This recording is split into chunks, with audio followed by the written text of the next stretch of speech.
Hello everyone. कैसे हो दोस्तों? बढ़िया है। आवाज आवाज आ रही है आप लोग को? ओके। आज ठीक है। बोर्ड बोर्ड की सेटिंग आज ठीक है। और आज मैं क्लियर विजुअल हूँ आपको, मतलब दिख रहा हूँ बराबर।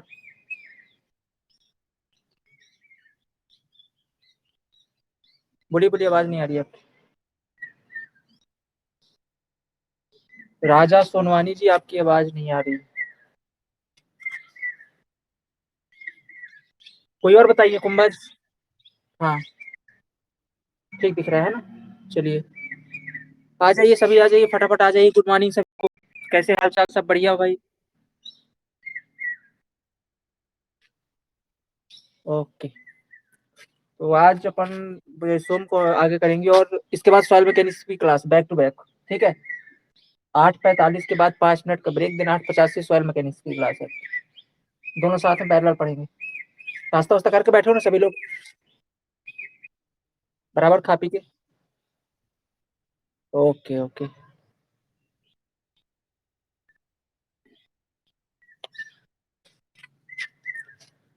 आते जाइए फटाफट, आते जाइए भाई।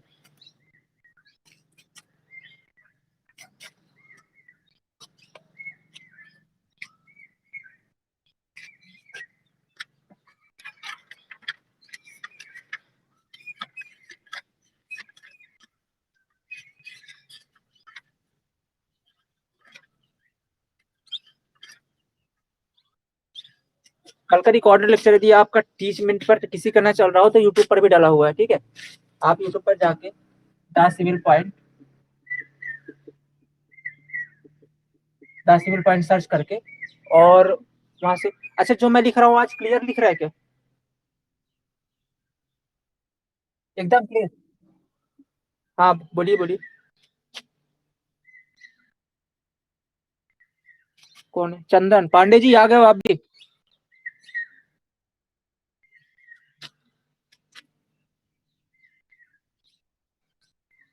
बढ़िया बढ़िया।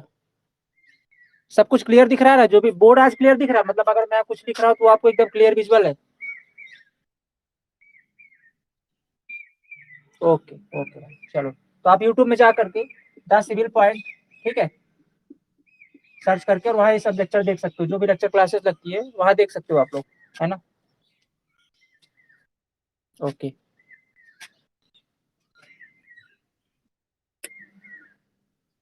12 लोग ही अभी यार, बाकी लोग सो रहे हैं अभी।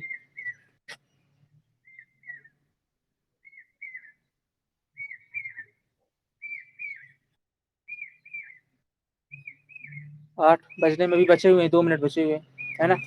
2 मिनट वेट कर लेते हैं अपन, तब तक आ जाए सारे लोग।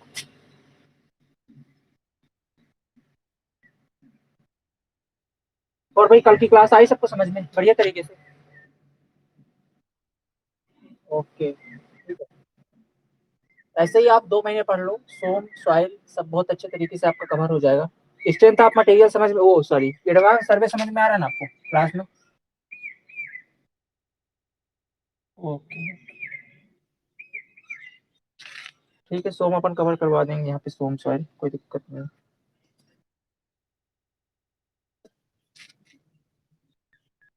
आज से आपके जूनियर्स की भी क्लास है। अगर आपकी कांटेक्ट में जो सॉरी, आपके सीनियर्स है ना, अगर आप उनको पहचानते हैं और उनको जानकारी नहीं है, तो 9:30 बजे से, ठीक है, आपकी क्लास के बाद 9:30 से 11 तक, ठीक है, 11 AM तक उनकी क्लास है। ठीक है, 2 सब्जेक्ट उनके भी लगने वाली है, स्टील डिजाइन और QSC सेकेंड, उनकी भी लाइव क्लास चलेगी।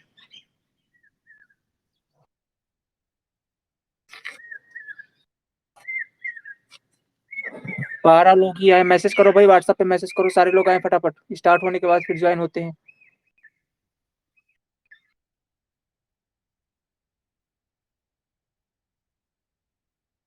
वही तो, बस अपन 2 मिनट वेट करेंगे, 8 बजे की अपन चल देंगे तुरंत।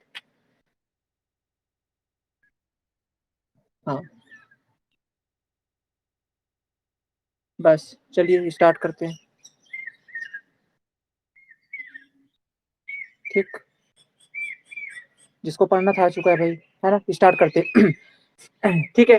तो आज सेकंड क्लास है अपनी, और इससे पहले अपन ने कल पढ़ा हुआ था सोम का एक बेसिक डिस्कस किया था कि यार सोम के अंदर करने क्या वाले हैं, स्ट्रेस क्या होता है और उसका सिलेबस क्या है, मटेरियल क्या होता है, थोड़ी बहुत मटेरियल के बारे में पढ़ रखा था, है ना, प्योर आयरन वगैरह। कल एक बेसिक बेसिक लेक्चर था, ठीक है। आज अपन आएंगे एकदम सब्जेक्ट के ऊपर, स्टार्ट करेंगे आज stress strain curve of mild steel, ठीक है। Okay, stress strain curve of mild steel. मैंने कल आपको कई प्रकार की स्टील बताया। देखो जनरली अपन जो यूज करते हैं ना अपने स्ट्रक्चर्स बनाने के लिए, तीन चार प्रकार की स्टील यूज करते हैं। एक होता है आपका माइल्ड स्टील, ठीक है। एक होता है आपका HYSD बार, ठीक है। माइल्ड स्टील HYSD का मतलब होता है high yield strength deformed bar, ठीक है, हाई यील्ड स्ट्रेंथ डिफॉर्म्ड बार। इसके बाद कुछ होते हैं क्विस्ट आयरन, ठीक है। एक होता है आपका क्विज्ड आयरन, ठीक है। ये तीन प्रकार के अपन जो है तो यूज करते हैं। लेकिन जनरली आपको पूरे सिविल इंजीनियरिंग में दो प्रकार की बार्स यूज करती हुई दिखाई देंगी, एक तो माइल्ड स्टील और दूसरा HYSD। ये HYSD काफी ज्यादा यूज होता है, ठीक है। ये दो ग्रेड में एक्चुअली मिलता है, एक मिलता है आपका Fe415, ठीक है, और Fe500। ये दो ग्रेड के जनरली यूज किए जाते हैं अपने स्ट्रक्चर्स में। ये होता है आपका Fe250। अब Fe250 का क्या मतलब है, आज इसी पर बात होगी, ठीक है। 250 क्या है, 415 क्या है, 500 क्या है। Fe का मतलब तो आयरन हो गया, ये तो सबको पता है ना भाई, नॉर्मल सिंबल होता है आयरन का Fe का, ठीक है। Fe 250 क्या है, 415 क्या है, 500 क्या है, इन्हीं सब पर आज बात होगी और समझेंगे किसका स्ट्रेस स्ट्रेन कर्व कैसे बना सकते हैं अपन, ठीक है। चलिए स्टार्ट करते हैं, कॉपी पेन निकाल लीजिए, ठीक है, और छापना शुरू कीजिए, क्योंकि ये जो अभी स्टार्ट कर रहे हैं बहुत इंपॉर्टेंट चैप्टर है, बहुत इंपॉर्टेंट लेक्चर है, ठीक है। आज कुछ लोग दिखाई नहीं दे रहे हैं।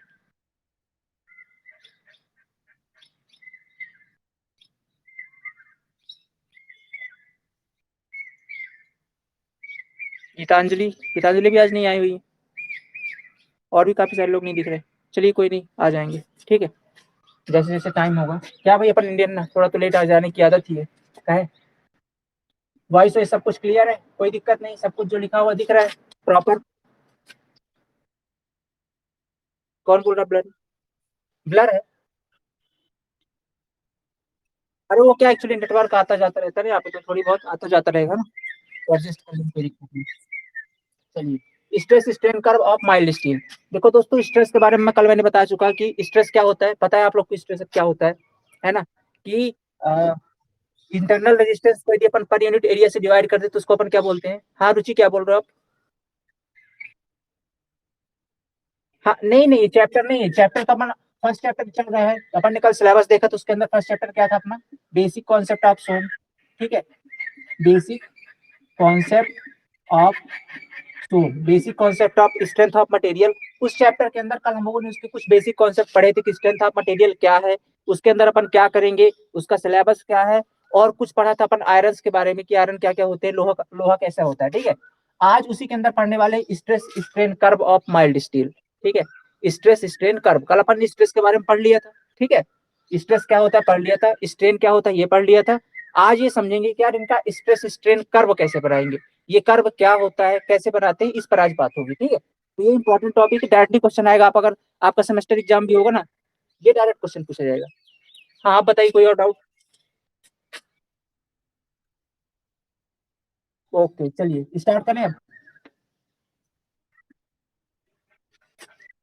ओके, आवाज मेरी एकदम क्लियर है ना, कहीं पे ब्लर वगैरह आवाज में तो नहीं हो रहा है? ओके चलिए, stress stress strain curve of mild steel. देखो दोस्तों, स्ट्रेस के बारे में कल अपन पढ़ चुके थे कि स्ट्रेस क्या होता है, internal resistance per unit area होता है अपना स्ट्रेस, यही चीज सीखे थे कल अपन स्ट्रेस के बारे में, सही है ना। ओके, और स्ट्रेन क्या होता है, स्ट्रेस लगने के कारण यदि आप किसी बॉडी पर लोड लगाओगे तो लोड के कारण क्या होगा कि कुछ डिफॉर्मेशन आ जाता है, मतलब उसकी लेंथ में या डायमेंशन में चेंज हो जाता है, ठीक है।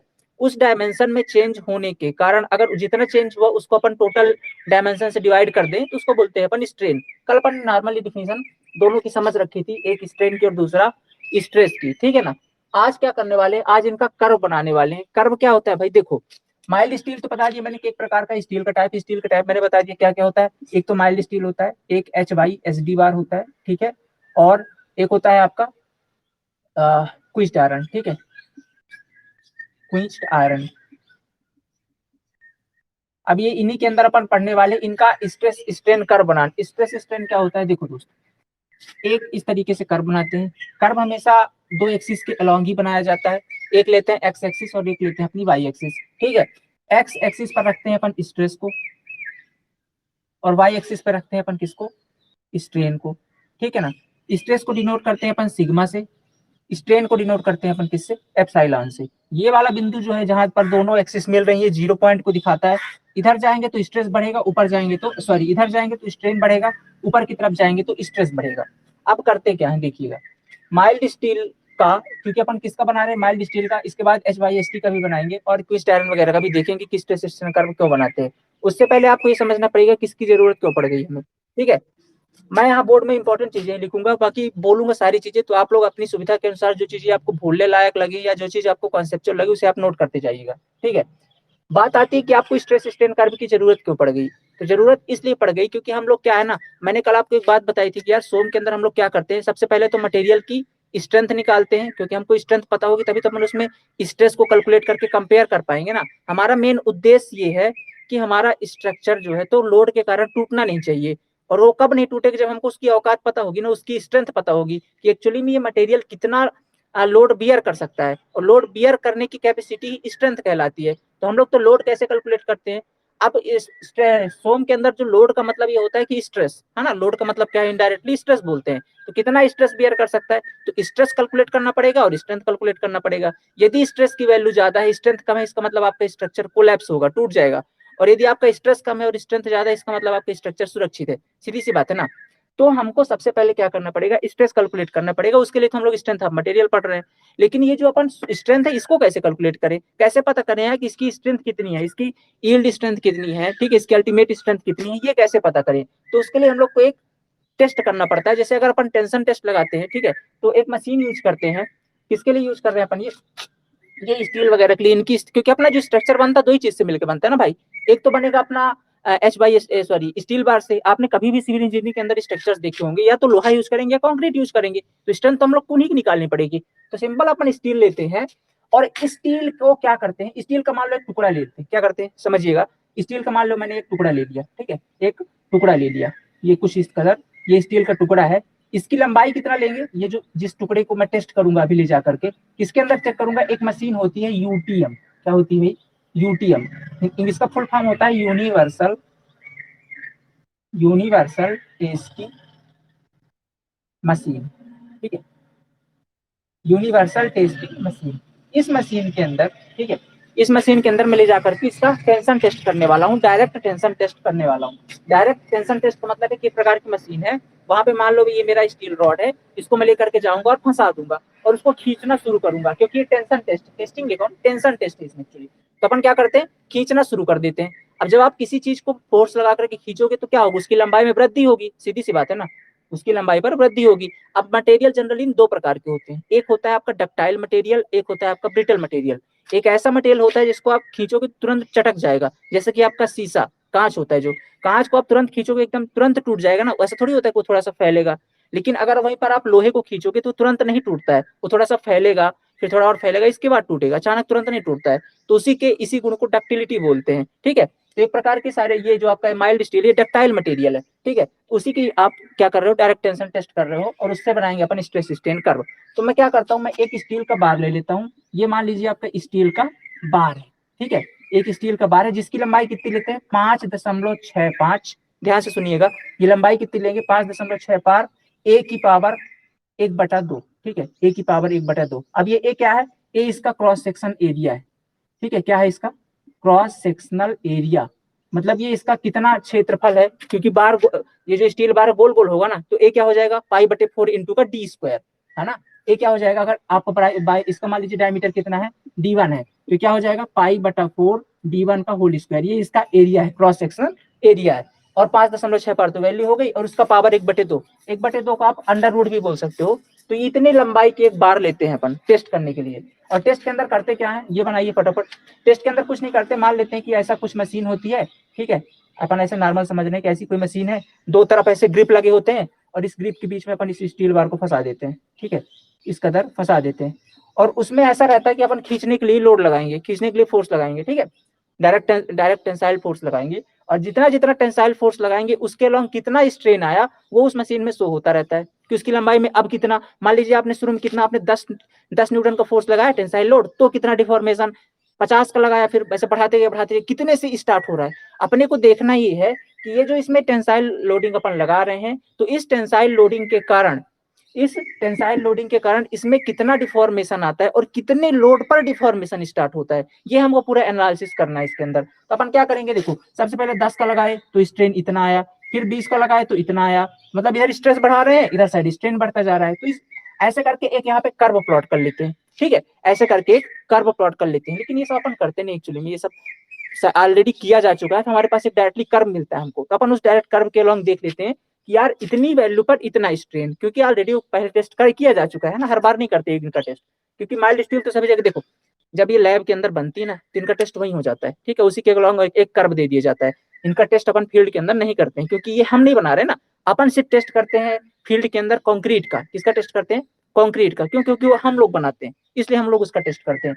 ये जो है स्टील वगैरह ये शॉप्स में बनती है, तो उनका टेस्ट वहीं से होकर के आता है और हमको एक डायरेक्टली कर्व दे दिया जाता है। इनकी स्ट्रेंथ ऐसा नहीं कि अलग अलग हो जाएगी, इनकी स्ट्रेंथ अगर माइल्ड स्टील 250 है तो सबकी लगभग बराबर होती है, क्योंकि उसको बनाने के एक मेथड है जो कि कंपनियां बनाती हैं, ठीक है, शॉप्स में बनती है और एक डे के अंदर बनती है, तो इनकी स्ट्रेंथ वेरी नहीं करती। जैसे अपन कंक्रीट अगर 2 बार बनाएंगे तो दोनों क्यूब की स्ट्रेंथ अलग अलग हो सकती है, अपन ने मतलब थोड़ा सा पानी ज्यादा मिला दिया, थोड़ा सीमेंट कम डाला, तो उसके हिसाब से स्ट्रेंथ कम ज्यादा हो सकती है, लेकिन इनकी स्ट्रेंथ नहीं होती। इसलिए हमको एक कर्व दे दिया जाता है कि भैया आप दुनिया के अंदर मतलब पूरे भारत के अंदर कोई भी माइल्ड स्टील यूज कर लो, उसकी स्ट्रेंथ सेम है, जिसे आप इस तरीके से देख सकते हो, ये आपका स्ट्रेस स्ट्रेन कर्व है।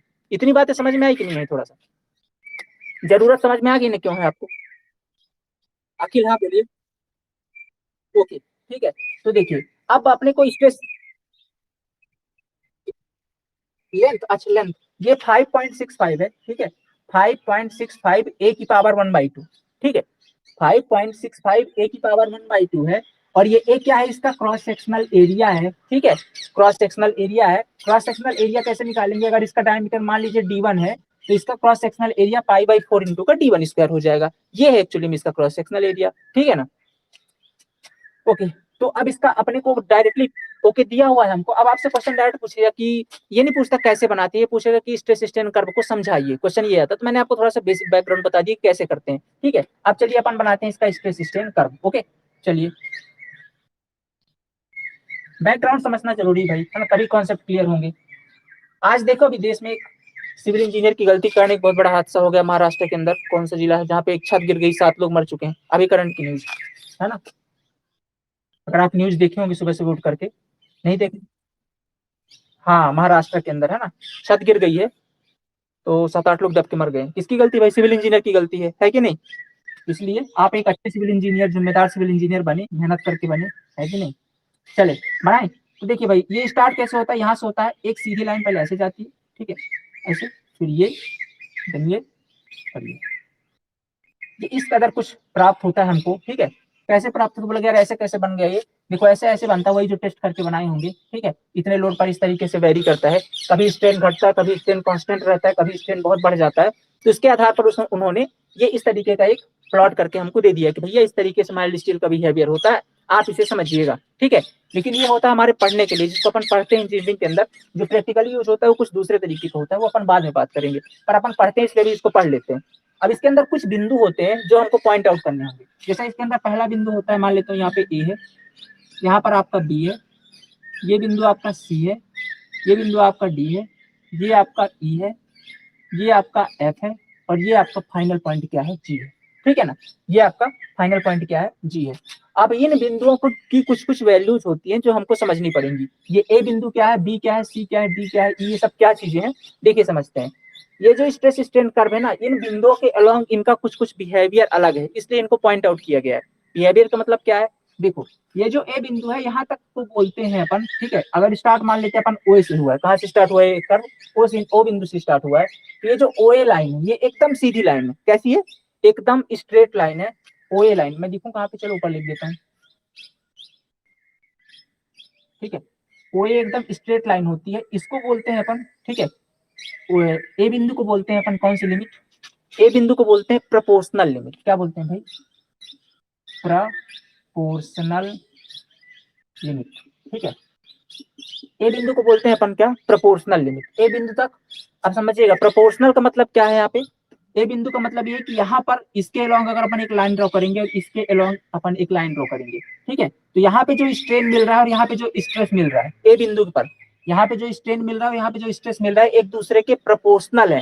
प्रोपोर्शनल का मतलब ये होता है कि अगर आप जितना स्ट्रेस बढ़ाओगे उतना ही स्ट्रेन बढ़ेगा, इसको बोलते हैं प्रोपोर्शनलिटी का रिलेशन। मतलब जैसे मैं बोलता हूँ ना कि stress is directly proportional to strain, ठीक है, तो अगर आप जितना स्ट्रेस बढ़ाओगे इधर इस बिंदु तक उतना ही स्ट्रेन बढ़ेगा, लेकिन आगे बिहेवियर बदल जाता है। आप स्ट्रेस ज्यादा बढ़ा रहे हो, है ना, या कि आप स्ट्रेस थोड़ा सा बढ़ा रहे हो तो स्ट्रेन बहुत ज्यादा बढ़ जाएगा। आपने एक चीज देखी होगी, मान लेता हूँ मैं एक थोड़ा सा एग्जांपल समझाता हूँ। एक टेबल लीजिए, उसके अंदर एक कोई रस्सी रख दीजिए या कोई चैन रख दीजिए, ठीक है, अब उस चैन को थोड़ा सा नीचे गिराइए, ऐसे लटका दीजिए जमीन के नीचे और थोड़ा सा गिराइए, फिर थोड़ा और गिराइए, फिर थोड़ा और गिराइए। तो जितना आप गिराएंगे एक कंडीशन ऐसी आएगी ना कि आप हल्का सा करोगे और चैन सीधा यहाँ से नीचे गिर जाएगी। ऐसा होता है ना सबके साथ, आपने देखा होगा कि यार टेबल के अंदर आपने चैन रखा, उसको नीचे लटका दिया, आप पहले थोड़ा सा खींच रहे हो तो जितना खींचोगे उतना ही नीचे जाएगा, फिर थोड़ा और खींचो, जितना खींचो उतना नीचे गया। पर एक कंडीशन ऐसी आती कि आपने हल्का सा फोर्स लगाया पर वो पूरा नीचे खिसक गया, पर आपने तो हल्का फोर्स लगाया, लेकिन अब एक तरफ समझे तो उसके अंदर पूरा बहुत लंबा सा स्ट्रेन आ गया ना, मतलब डिफॉर्मेशन आ गया। ऐसा क्यों हुआ, उसी कंडीशन कारण अपन इसको समझते हैं, ठीक है। मतलब एक कंडीशन ऐसी आती है कि आप थोड़ा सा स्ट्रेस लगाओगे तो एकदम बहुत ज्यादा स्ट्रेन आ जाता है, तो बिहेवियर समान नहीं होता ना हर टाइम पे। इसलिए ए बिंदु तक जो है, इस बिंदु तक आपका बिहेवियर सेम है, आप जितना स्ट्रेस लगाओगे उतना ही स्ट्रेन आएगा, उसके प्रोपोर्शनल में आएगा, जितना स्ट्रेस उतना स्ट्रेन, तो इसको बोलते हैं अपन प्रोपोर्शनल लिमिट। और ऐसा किसने कहा था कि stress is directly proportional to strain, एक वैज्ञानिक है जिनका नाम है क्या, हुक्स। क्या नाम था, हुक्स। उन्होंने बोला था भैया कि stress is directly proportional to होगा स्ट्रेन, कहां तक होगा, within elastic, sorry within proportional limit, कहां तक होगा, ये विद इन प्रोपोर्शनल लिमिट। तो हुक्स का जो नियम था इसी प्रोपोर्शनल लिमिट तक वैल्यू था। तो आपसे पूछा जाएगा हुक्स का लॉ क्या है, हुक्स के लॉ के अनुसार stress is directly proportional to strain within elastic limit, ठीक है, अभी आगे पढ़ेंगे, मैं जस्ट यहीं पे समझा देता हूँ तो कॉन्सेप्ट आया है। तो stress is directly proportional to strain within elastic limit, ऐसा हुक ने कहा था। तो वही होता है प्रोपोर्शनल लिमिट के अंदर आपका स्ट्रेस डायरेक्टली प्रोपोर्शनल होता है स्ट्रेन के। दूसरा बिंदु क्या है, बी। बी का मतलब कौन सा बिंदु होता है, बी होता है आपका इलास्टिक लिमिट, ठीक है। क्या होता है भैया आपका इलास्टिक लिमिट। इलास्टिक लिमिट का मतलब क्या होता है, देखो इलास्टिक मतलब होता है इलास्टिसिटी से, ठीक है। इलास्टिसिटी का मतलब क्या होता है, देखो इलास्टिसिटी किसी पदार्थ का वह गुण है, ध्यान से सुनना, कि इलास्टिसिटी किसी पदार्थ का वह गुण है जिसके अंदर यदि आप उस पर फोर्स लगाओगे, आप सीधी सी बात, यदि आप किसी मटेरियल पर फोर्स लगाओगे तो फोर्स लगाने के बाद उसके अंदर आता है डिफॉर्मेशन, मतलब उसकी लंबाई इतनी है, अगर आप उसको खींच रहे हो थोड़ा सा बढ़ जाएगा। लेकिन एक ऐसी कंडीशन आती है कि यदि आप उसको फोर्स लगा रहे हो और फिर फोर्स लगाने के बाद हटा लो तो जितना डिफॉर्मेशन आएगा वो वापस अपनी रिगेन कर लेगा, है ना। मतलब जैसे आपने रबड़ को देखा होगा, आप रबड़ को अगर खींचते हो तो उसकी लेंथ बढ़ गई, लेकिन छोड़ दोगे तो फिर अपने आप सिकुड़ जाएगा। आपने स्प्रिंग को देखा होगा, ठीक है।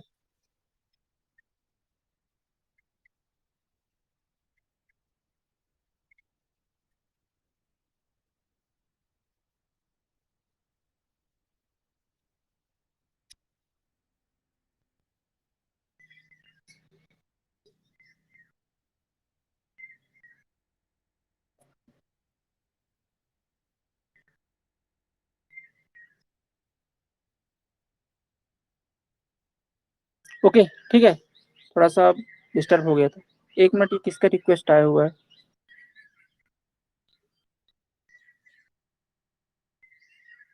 चलिए कोई नहीं, ठीक है।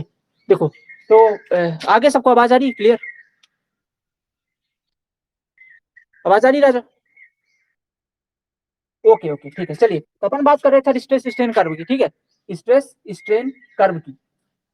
क्या बता रहे थे यार, ये लोग डिस्टर्ब कर देते हैं सुबह सुबह फोन ऑन करके, ठीक है। हाँ, बी पॉइंट, हाँ इलास्टिक लिमिट। देखो इलास्टिसिटी भी किसी पदार्थ का वह गुण होती है जिसके अंदर अपन क्या करते हैं, जैसे मान लो कोई पदार्थ है, ठीक है, उसके ऊपर आप लोड लगाओगे, ठीक है, उसके ऊपर आप लोड लगाओगे तो लोड के कारण क्या होगा एक्चुअली, कि उसके अंदर मान लीजिए कोई डिफॉर्मेशन है, जैसे आपने रबड़ लिया, रबड़ को आपने फैलाया तो फैल गया, डिफॉर्मेशन आ गया ना, लेकिन आप अगर आप छोड़ दोगे, मतलब आप उससे बल हटा लोगे तो वापस अपनी शेप को ग्रहण कर लेगा, उसके अंदर कोई परमानेंट डिफॉर्मेशन नहीं आएगा। इसी गुण को बोलते हैं इलास्टिसिटी। क्या बोलते हैं भाई, इलास्टिसिटी, ठीक है। इसी गुण को क्या बोलते हैं, इलास्टिसिटी। रबड़ के अंदर एक गुण आप देख सकते हो, रबड़ को खींचा फैल गया, फिर छोड़ा फिर सिकुड़ गया, स्प्रिंग को खींचा फैल गया, फिर छोड़ा फिर सिकुड़ गया।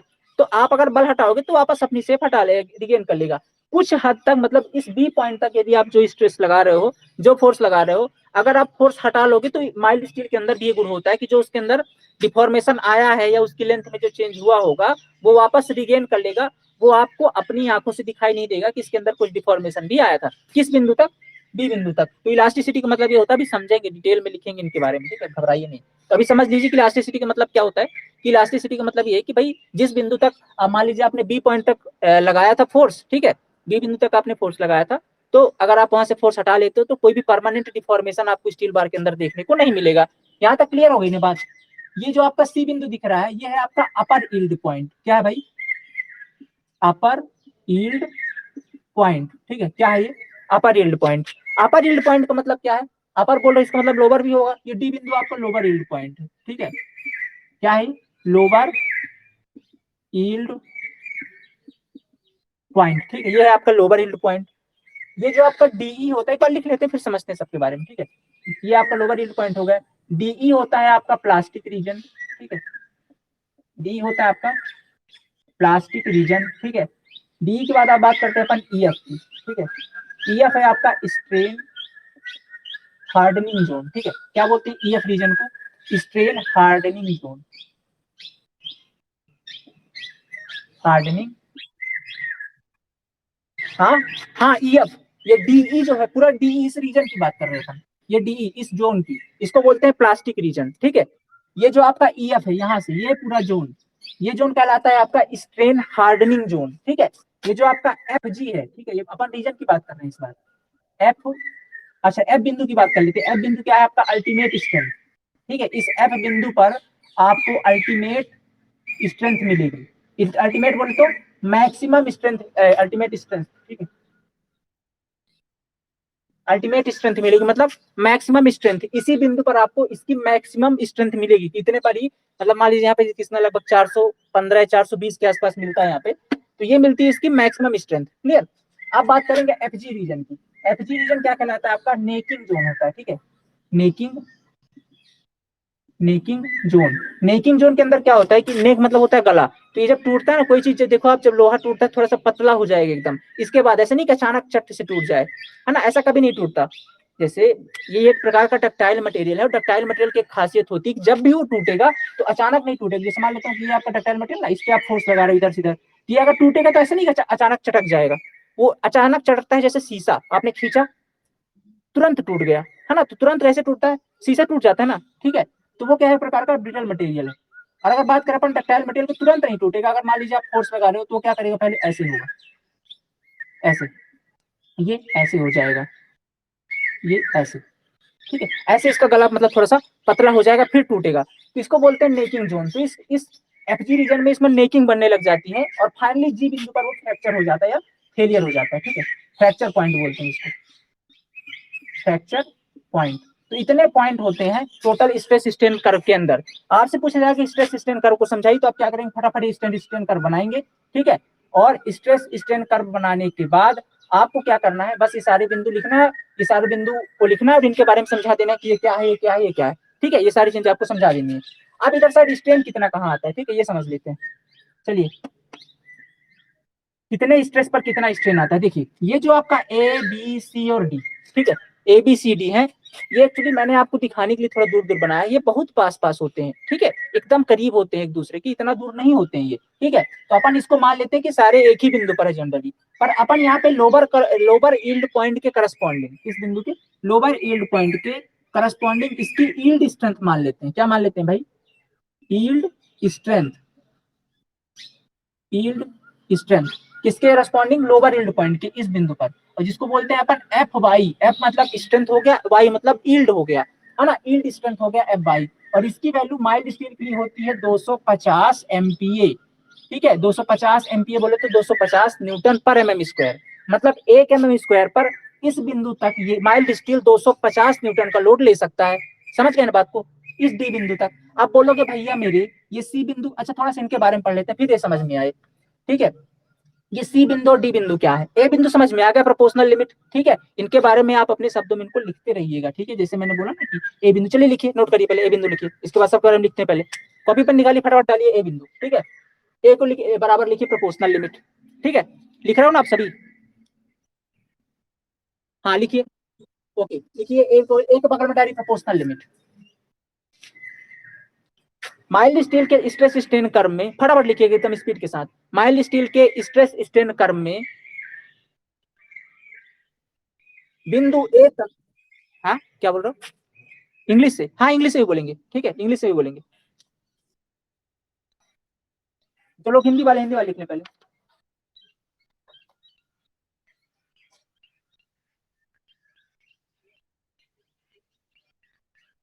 लिखिए इंग्लिश वाले भी लिखिए।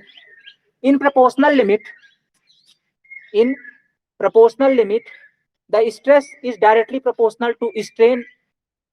In proportional limit the stress is directly proportional to strain। Hindi वाले लिख लीजिए कि प्रोपोर्शनल लिमिट तक जो आपका स्ट्रेस है वो स्ट्रेन के डायरेक्टली प्रोपोर्शनल होता है, ठीक है, स्ट्रेस आपका डायरेक्टली प्रोपोर्शनल होता है। दूसरे बिंदु पर आ जाए इलास्टिक लिमिट। अच्छा शुरू से देखो, हिंदी वाले सुनना पहले। प्रोपोर्शनल बिंदु ऐसा लिख लेना हिंदी वाले कि बिंदु ए तक स्ट्रेस स्ट्रेन के डायरेक्टली प्रोपोर्शनल होता है, इसे प्रोपोर्शनल लिमिट भी कहते हैं। ऐसे बना के लिख लीजिए, बिंदु ए तक स्ट्रेस स्ट्रेन के डायरेक्टली प्रोपोर्शनल होता है, इसे प्रोपोर्शनल लिमिट भी कहते हैं, ठीक है। Stress is directly proportional to strain at which point A, ठीक है, या पॉइंट ए तक आपका स्ट्रेस इज डायरेक्टली प्रोपोर्शनल होता है किसके, स्ट्रेन के। ऐसे बना के लिख लीजिए इसको, ठीक है। भाषा छोड़िए, आपको समझ में आनी चाहिए बात, फिर अपनी अपनी लैंग्वेज में लिख लीजिएगा, ठीक है, समझ में आनी चाहिए बस, किसी भाषा में लिखिए। इसके बाद बात करेंगे बी की, इलास्टिक लिमिट की। इलास्टिक लिमिट के अंदर क्या है, इन इलास्टिक लिमिट लिखिए, within elastic limit, B point पे लिखिएगा, within elastic limit no permanent deformation occur, no permanent deformation अकर,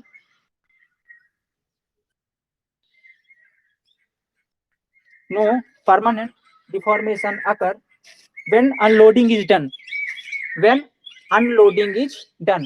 जब अपन अनलोडिंग कर देते हैं तो कोई परमानेंट डिफॉर्मेशन इस बी बिंदु तक नहीं आएगा, ठीक है।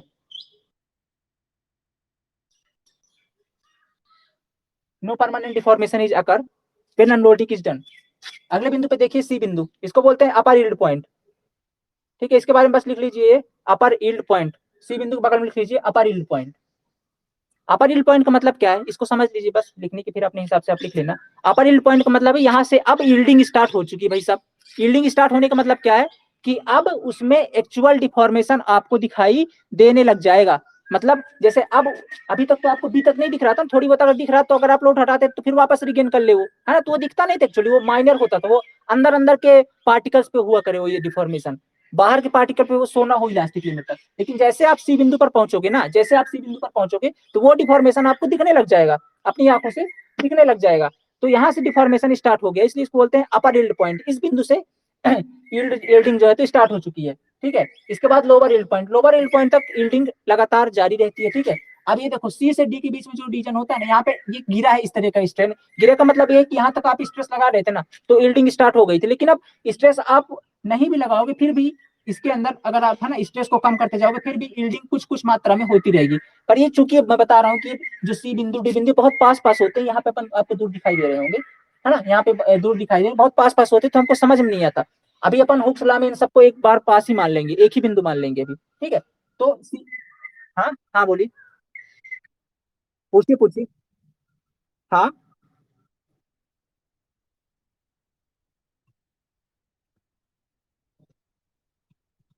क्या, हाँ नहीं नहीं, हाँ हाँ वो घट नहीं, देखो सीधी सी बात है ना, समझो ना, सी बिंदु पर आपको स्ट्रेस ज्यादा मिलेगा ना, आप स्ट्रेस स्टेशन कर्व देखो ना, ये सी बिंदु ऊपर है डी बिंदु नीचे है ना, तो सी बिंदु अगर डी बिंदु पे 250 मिल रहा है तो सीधी सी बात है सी पे थोड़ा ज्यादा ही मिलेगा ना। पर आप बोलोगे यार भैया आप फिर डी बिंदु पे क्यों लियो, क्योंकि डी बिंदु पे थोड़ा स्थायी है ना। हमको यहाँ पे देखो ना सी बिंदु पे गिर रहा है ना, अब बोलते हैं ना चोटी पे पहुंच गए एकदम चोटी पे एकदम, तो वहां पे एकदम स्थायी नहीं ना, इधर गिर रहा उधर गिर रहा, तो हमको एक्चुअली वैल्यू नहीं पता कितनी है। यहाँ से देखो डायरेक्टली घट रहा है, हमको वैल्यू नहीं पता स्थायी कहाँ पे हुआ है, डी बिंदु पे, क्योंकि इधर तो घट नहीं रहा है, यहाँ तक एकदम स्थायी हो गया डी बिंदु पे। इसलिए हम लोग डी बिंदु के करस्पॉन्डिंग मान लेते हैं कि इसकी डिस्टेंस कितनी है, 250 है। बाकी मैक्सिमम कहाँ पे डिस्टेंस होगी, ये सी बिंदु पर होगी, ये 300 करीबन यहाँ पे होती होगी, ठीक है।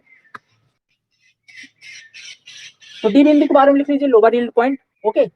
डी क्या है आपका, डी प्लास्टिक रीजन है, इस पे सिर्फ इतना लिख लीजिए, लोअर यील्ड पॉइंट। डी आपका प्लास्टिक रीजन है। प्लास्टिक रीजन का मतलब क्या होता है? देखो, प्लास्टिक रीजन का मतलब ये होता है ठीक है, प्लास्टिक रीजन का मतलब ये होता है कि जो आपका ये स्ट्रेस स्ट्रेन कर्व है, ठीक है, इस रीजन पर प्लास्टिसिटी शो करेगा। प्लास्टिसिटी का मतलब क्या होता है? आप जितना स्ट्रेस लगाओगे उतना ही स्ट्रेन होगा, एकदम करस्पॉन्डिंग चलता रहेगा, है ना। मतलब प्लास्टिसिटी का मतलब ये होता है ना यार, जैसे जो भी डिफॉर्मेशन होगा वो परमानेंट होगा, ऐसा समझ सकते हो इसको। जो भी डिफॉर्मेशन, क्योंकि देखो ये जो एबीसीडी बिंदु थे बहुत पास पास थे, तो अपन ये इलास्टिक बिंदु को या अपर यील्ड पॉइंट या लोअर यील्ड पॉइंट को लगभग एक ही बिंदु मान लेते हैं, बहुत पास पास है ये, तो यहाँ तक तो समझ में नहीं आया कि कोई परमानेंट डिफॉर्मेशन हुआ है। लेकिन अब जो डीई, बोल क्या सुनना, बोले क्या पढ़ाओ सुनना लगे एक बार, तो जो काम बोल दिया बोले बाद में सुन, बोले पढ़ा रहा हूँ, डिस्टर्ब ना कर, ठीक है।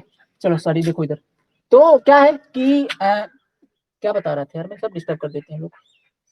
हाँ, जो हाँ, ये जो डीई रीजन है ना, ये जो डीई रीजन है, अभी तक हमको पता नहीं चल रहा था कोई परमानेंट डिफॉर्मेशन आ रहा है, लेकिन ये जो डीई रीजन है, इस रीजन पे जो भी स्ट्रेन आएगा वो परमानेंट होगा। अब उस वो रिगेन नहीं होगा, चाहे आप फोर्स हटाओ चाहे ना हटाओ, वो अब परमानेंट आ चुका है, ठीक है। इस मटेरियल पे वो परमानेंट डिफॉर्मेशन आ चुका है। तो ये डी रीजन पे जब आपको परमानेंट डिफॉर्मेशन मिलने लग जाए, इसको बोलते हैं अपन प्लास्टिक रीजन। क्या बोलते हैं भाई? Plastic region. लिख सकते हो इसके बारे में कि डी में लिखो, डी वाले में लिखो, प्लास्टिक रीजन में लिखो, in this region, in this region material, in this region material take place permanent deformation, ठीक है। in this region material take place permanent deformation, permanent deformation. इसके बाद बात करेंगे अपन ईएफ रीजन की, ठीक है। अब देखो ईएफ रीजन के अंदर क्या होगा, इसमें स्ट्रेन बढ़ने लग जाएगा, ठीक है, इसमें स्ट्रेन बढ़ने लग जाएगा, ओके। आप स्ट्रेस के अपेक्षा स्ट्रेन ज्यादा, सॉरी, स्ट्रेन की अपेक्षा मतलब अपन लोडिंग ज्यादा लगाएंगे, लेकिन स्ट्रेन उतना डिफॉर्मेशन नहीं होगा। अभी मैंने यहाँ पे तो आपको दिखा दिया 250 है, इस यील्ड पॉइंट के करस्पॉन्डिंग स्ट्रेन कितना आया, कितने स्ट्रेन पर, मतलब आपने कितने स्ट्रेन पर ये यील्ड स्ट्रेंथ निकाला हुआ है, ठीक है। ये होता है लगभग 0, ठीक है, 0.12% का। यहाँ पे अगर बात करें तो 0.12% का डिफॉर्मेशन हुआ होगा स्ट्रेन की बात करूं तो। इस प्लास्टिक रीजन पहुंचते पहुंचते इस बिंदु पर ये ई पॉइंट तक जो डिफॉर्मेशन यानी कि जो स्ट्रेन आ चुका है, ये लगभग 0.12 से लेकर के 0.18% हो जाता है, ठीक है। आगे अपन चलेंगे तो ये अल्टीमेट स्ट्रेंथ जहां पे हमको मिलेगी, मतलब मैक्सिमम स्ट्रेंथ मिलेगी, यहाँ तक 10 से 15% तक स्ट्रेन आ जाएगा, ठीक है। 10 से 15 का मतलब क्या है कि जो इसकी लेंथ है वो 10 से 15% बढ़ चुकी है, ठीक है, ये एफ बिंदु तक। और ये जी बिंदु तक फेलियर होते होते 15 से 20%, ठीक है, सॉरी 20 से 30%, मतलब फेलियर से पहले ये जो माइल्ड स्टील है ये अपनी लेंथ का 20 से 30% और बढ़ चुका है, ठीक है। इसके बाद टूटेगा वो, मतलब अगर आपका ये लेंथ मान लो जो 1 मीटर की है, तो ये टूटने से पहले 1.2 मीटर या 1.3 मीटर की हो जाएगी, इतना लेंथ बढ़ जाएगा, ठीक है। तो ईएफ रीजन की बात करें तो इसको बोलते हैं स्ट्रेन हार्डनिंग जोन, ठीक है। क्या बोलते हैं भाई इसको? Strain hardening zone. इसके अंदर क्या होता है, इसके अंदर एक्चुअली में होता क्या है कि स्ट्रेन डायरेक्टली आपका बढ़ने लग जाता है, बस इतना लिखना है इसके बारे में, और कुछ ज्यादा डिटेल नहीं लिखना, इसको बोलते हैं स्ट्रेन हार्डनिंग जोन, ठीक है। एफजी क्या होता है आपका? एफ आपका क्या होता है? Ultimate strength. एफ क्या होती है आपकी? अल्टीमेट स्ट्रेंथ,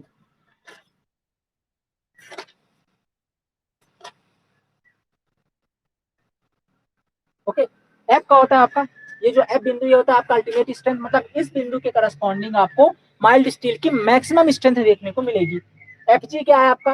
एफ जी इसका नेकिंग रीजन है। नेकिंग मतलब मैंने बता दिया कि फेलियर से पहले उसके अंदर नेक बनने लग जाएंगे कुछ इस कदर, ठीक है, ठीक है, इस कदर, इस तरीके से फेलियर बनने लग जाएंगे, ठीक है। इस तरीके से पतला हो जाएगा गले में, फिर यहाँ से इस तरीके से टूट जाएगा, ठीक है। अचानक नहीं टूटता, जैसे ब्रिटल मटेरियल जैसे कांच है ना, कांच को क्या करोगे, थोड़ा सा फोर्स लगाओगे चट से तुरंत टूट जाएगा, ठीक है। जैसे आपका दिल है तुरंत टूटता है, वैसे ये डक्टाइल मटेरियल नहीं होते, उनके अंदर क्या होता है, थोड़ा सा फैलेंगे, थोड़ा और फैलेंगे, ठीक है, इसके बाद टूटेंगे, क्लियर ना, ऐसे तुरंत नहीं टूटते, ठीक है। इसलिए भैया रखना दिल तो डक्टाइल मटेरियल से रखो, है ना, तुरंत ना टूटे, थोड़ा तो फैले, थोड़ा टाइम दे, आपको संभालने का मौका दे, ठीक है। चलिए, नेकिंग जो समझ में आ गई। हाँ, क्या हुआ चंदन भाई? आवाज नहीं आ रही आपकी। हाँ, लॉन्ग लास्टिंग, ये सही है। हाँ नहीं नहीं, सही है, सही है ना। कल को ना शेरो शायरी भी करोगे सिविल इंजीनियर बनने के बाद तो, काश मेरे सीने में दो दिल ना होते, तो काश मेरे सीने में स्टील सा दिल होता, है ना। दो दिल होते सीने में नहीं। हाँ हाँ, नहीं ऐसा नहीं होगा ना, अपन गाना भी गाते हैं सिविल इंजीनियर तो ऐसा नहीं गाते, काश दो दिल होते सीने में एक टूट भी जाता तो, है ना, तकलीफ ना होती, ऐसा नहीं। काश स्टील सा दिल होता सीने में, टूटने से पहले मतलब थोड़ी हमको मौका देता, है ना। ठीक है, तो चलिए बात करते हैं आगे फ्रैक्चर पॉइंट की। जी बिंदु क्या होता है आपका फ्रैक्चर। हाँ,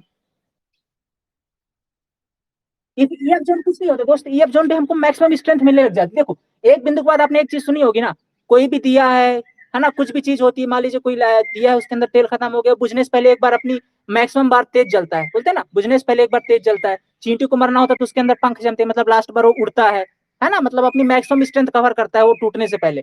सेम चीज माइल्ड स्टील के अंदर है। ठीक है, कि अब ये टूटने वाला है तो एक बार अपनी ये मैक्सिमम स्ट्रेंथ शो करेगा। तो वो कहाँ शो करता है, इसी ईएफ रीजन में बढ़ना स्टार्ट होता है और ये अल्टीमेट पॉइंट तक जाता है। इसके बाद इसकी स्ट्रेंथ घटनी शुरू हो जाती है और इसमें नेक बनने शुरू, नेक मतलब पतला होना शुरू होता है बीच में, और पतला होने के बाद तुरंत टूट जाता है। ठीक है ना। तो ये एफ जी ईएफ रीजन क्या है आपका, स्ट्रेन हार्डनिंग है, जहाँ पे स्ट्रेन आपको हार्ड यानी कि बढ़ना शुरू हो जाएगा। ठीक है, एफ क्या आपका अल्टीमेट स्ट्रेंथ मैक्सिमम स्ट्रेंथ मिलेगी। और ये जी बिंदु क्या है आपका भाई, ये जी बिंदु आपका, ठीक है, ये जी बिंदु आपका फेलियर पॉइंट है। इस बिंदु पर फाइनली आपका क्या हो जाता है, फ्रैक्चर हो जाता है। हाँ, एफ एफ आपका अल्टीमेट स्ट्रेंथ है। देखो, किसी मटेरियल की कहीं ना कहीं पास तो एक पता चलेगी ना यार कि ये इसकी अल्टीमेट स्ट्रेंथ है। जैसे आप हो चंदन मान लो, और मैं बोलूं कि यार आपके ऊपर मैं कुछ रखता जा रहा हूँ, कुछ बोरियां रखता जा रहा हूँ, तो आप कितनी बोरी सह सकते हो, एक तो स्ट्रेंथ होगी ना। मान लो आपके ऊपर मैंने 2 बोरी रख दी 1 क्विंटल की, तो आप अभी खड़े हो, फिर मैंने 50 किलो और रख दिया, अब आप वहां से गिरना शुरू हो चुके थोड़ा थोड़ा, लेकिन आप अभी टूटे नहीं हो। लेकिन आपकी मैक्सिमम स्ट्रेंथ आ चुकी है कि यार अब ये 1.5 क्विंटल से ऊपर आपके ऊपर वजन नहीं रखा जा सकता, रखेंगे तो आप दब जाओगे या कि आप टूट जाओगे। तो एक मैक्सिमम स्ट्रेंथ होती है ना आदमी की, यार ये मेरी मैक्सिमम लिमिट है। जैसे आपकी मैक्सिमम लिमिट आप दिन में 12 घंटे पढ़ सकते हो, ठीक है, तो वो जो है आपकी मैक्सिमम लिमिट होगी कि आप उससे ज्यादा नहीं कर सकते, एकदम मैक्सिमम अपर लिमिट जिसको बोलते हैं, है ना, एफर्ट की अपर लिमिट। ठीक है, वो होती है एफ पॉइंट। इससे ज्यादा आप इस पे लोड कतई नहीं दे सकते, दोगे तो टूट जाएगा। ठीक है, क्योंकि दे नहीं तब तो फिर टूटना ऐसा होता है, लेकिन ऐसा नहीं तुरंत टूट जाएगा, थोड़ा फैलेगा फिर टूटेगा, तो टूट जाएगा। ये इसकी मैक्सिमम, इसके बाद स्ट्रेंथ घटने लग जाएगा। ठीक है, ये इसकी अल्टीमेट होगी। जी बिंदु क्या होता है, फ्रैक्चर पॉइंट। जी बिंदु तक पहुंचते पहुंचते ये जो आपका मटेरियल है, ये 2 भागों में विभाजित हो जाएगा, मतलब टूट जाएगा। ठीक है, क्लियर। तो ये भैया आपका स्ट्रेस स्ट्रेन कर्व बहुत इंपॉर्टेंट है ये। इससे क्वेश्चन 100%, चाहे आप कोई दुनिया का एग्जाम दे लो, चाहे आप अपने सेमेस्टर के एग्जाम दे लो, ये आपको देखने को मिलेगा ही मिलेगा। ठीक है, अच्छे से पढ़िए, समझिए, जो ना आए प्लीज पूछिए। ठीक है, अब इसके बाद बात करेंगे अपन कुछ और मटेरियल की। जैसे तो ये तो बात हो गई किसकी भाई, ये बात हो गई किसकी, किसकी, माइल्ड स्टील की। इसके बाद अपन हमारे पास और भी तो स्टील है, जैसे आपका HYST बार्स है, आपके क्विज्ड आयरन्स है, आपके कुछ मान लीजिए एल्यूमिनियम के बार होते हैं, तो उनके भी तो होंगे ना, तो उनके बारे में थोड़ा सा पढ़ेंगे। फटाफट बनाइए, इनको बना लिया सारा आपने। ठीक है, अल्टीमेट स्ट्रेंथ लगभग 440 के आसपास होती है इसकी, 440 होती है, लगभग 440 MPa, न्यूटन पर mm²। ठीक है, अपन ने देखो, अपन के अपने पता है, अपन जो भी काम करेंगे ना, ये दो यील्ड स्ट्रेंथ के करस्पॉन्डिंग करते हैं बाय फैक्टर ऑफ सेफ्टी। मतलब हम लोग यही मानते हैं कि यार ये जो स्टील के औकात है ना, ये 250 ही ले सकता है, लेकिन इसकी रियल में कितनी है, 440 है। पर अपन क्या मानते हैं कि 250, क्योंकि कल को फ्यूचर को मान लो, फ्यूचर मान लो 300 भी आ गया, 350 भी आ गया, तो इसकी स्ट्रेंथ तो रहनी चाहिए ना। अब मान लो अपन डिजाइन 440 के हिसाब से करें, कल को साला आ गया 440, थोड़ा सा ज्यादा आ गया, मान लो 450 आ गया, है ना, तो क्या होगा, आपको मटेरियल तो फिर गए आप तो मतलब एकदम एकदम बाउंड्री लाइन पे खड़े हो, है ना, बाउंड्री लाइन वाला केस है, इधर गए कुआं, उधर गए खाई, बीच में खड़े हो, तो ऐसा नहीं करते, पूरी फैक्टर ऑफ सेफ्टी लेके चलते हैं भाई साहब, कतई जान और जान, जान की जान दोनों सुरक्षित रहनी चाहिए, बस इतना समझ लो। ठीक है, टूटना नहीं स्ट्रक्चर। हाँ, तो बस समझ में आ गया, ये तो बात है किसकी, माइल्ड स्केल की। अगला बात करेंगे अपन HYSD बार्स की। अब मुद्दे की बात ये है दोस्तों कि इसके अंदर आपको यील्ड पॉइंट पता था, आपको दिख रहा था कि यहाँ से यील्डिंग स्टार्ट हो रही है। समझिए, मैं यील्ड स्ट्रेंथ की बार बार क्यों बात कर रहा हूँ, क्योंकि हमको यील्ड स्ट्रेंथ ही चाहिए। अपन लोग इसकी अल्टीमेट स्ट्रेंथ से हमको कोई मतलब नहीं है, हमको अल्टीमेट स्ट्रेंथ से कोई मतलब नहीं है, हमको जो मतलब है किससे भाई, ये यील्ड स्ट्रेंथ से है। ठीक है, तो हमको हर चीज की यील्ड स्ट्रेंथ पता करनी पड़ेगी, मुद्दे की बात है। ठीक है, हमको हर चीज की यील्ड स्ट्रेंथ पता करनी पड़ेगी, क्योंकि हम जब अपना स्ट्रक्चर बनाएंगे तो हम लोग उसकी यील्ड स्ट्रेंथ देखेंगे। अच्छा, इस मटेरियल की यील्ड कितनी है, बोले 250, मतलब इसकी औकात 250 है, इसको 250 से ज्यादा लोड देना ही नहीं है, कतई नहीं देना, चाहे भले इसकी 440 हो। तो हमको हर मटेरियल की ऐसी यील्ड स्ट्रेंथ निकालनी पड़ेगी, हम लोग यील्ड स्ट्रेंथ से ज्यादा उस पर लोड नहीं देते हैं, सीधी सी बात है। तो हमको इसकी तो दिख गई, आंखों से दिख रही थी कि यार इसका लोअर यील्ड पॉइंट डी बिंदु पर इसके करस्पॉन्डिंग जो अपनी स्ट्रेंथ है कितनी है 250 है, ये दिख रहा था हमको, कोई दिक्कत नहीं थी। अगला जो मटेरियल आएगा ना H/S/T बार, उसमें यील्ड पॉइंट पता ही नहीं होता हमको, तो उसके लिए एक मेथड यूज करेंगे। फटाफट बनाइए इसको, मिटाए फिर अपन, मिटा दी इसको, बना लियो। हाँ फटाफट जल्दी से, फटाफट एकदम जल्दी से।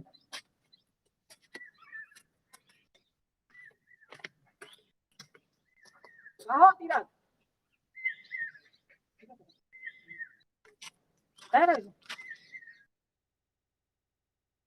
अरे कहते 2 घंटा में लगाई फोन बिजी है। हाँ बता, 11 बजे के बाद लगाई, 11 बजे तक बैठे रहते हो।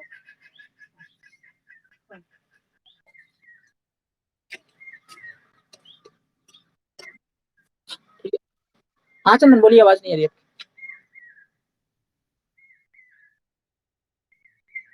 नहीं आ रही, नहीं आ रही, कोई और बोलिए, क्या बोलना चाहते हैं भाई। हो गया, ओके ओके। अच्छा आज ये बोर्ड एकदम क्लियर दिख रहा है, जो लिखा हुआ एकदम परफेक्ट दिख रहा है क्या? ओके चलिए भाई, मिटाएं इसको। तो अब अगला पढ़ेंगे, हेडिंग डालिएगा, stress strain curve of H/S/T bars. Heading डालिए, फटाफट डालिए।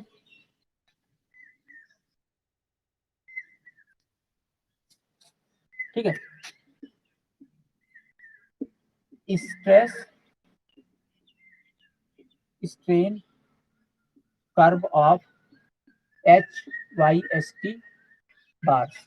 ठीक है, H/S/T बार्स। देखो भाई, इसका जो स्ट्रेस स्ट्रेन कर्व होता है, इसमें कुछ पता ही नहीं होता हमको।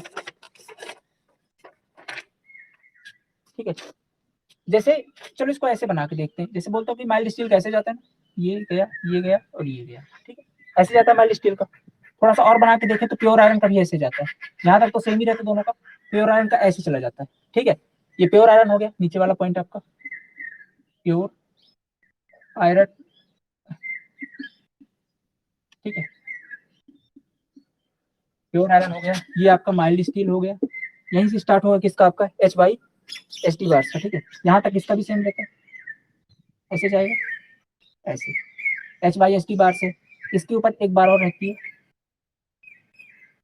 ये होता है अपना क्या, ट्विस्ट आयरन। ठीक है, ये आपका H/S/T बार से। ठीक है, और ये आपका क्या होता है, ट्विस्ट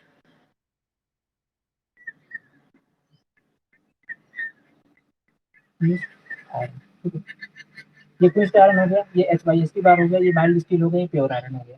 समझिए बात को थोड़ा सा ना, इधर साइड आपका स्ट्रेन है, इधर साइड आपका स्ट्रेस है। ठीक है, अब देखिए मैंने ये सब आपको इकट्ठा बना के दिखाया हुआ है। इधर साइड देखो, जो मटेरियल ना ज्यादा स्ट्रेन पे टूटे, सिंपल सा कॉन्सेप्ट है, जिस मटेरियल में टूटने से पहले जितना ज्यादा स्ट्रेन आ जाए वो मटेरियल उतना ज्यादा डक्टाइल है।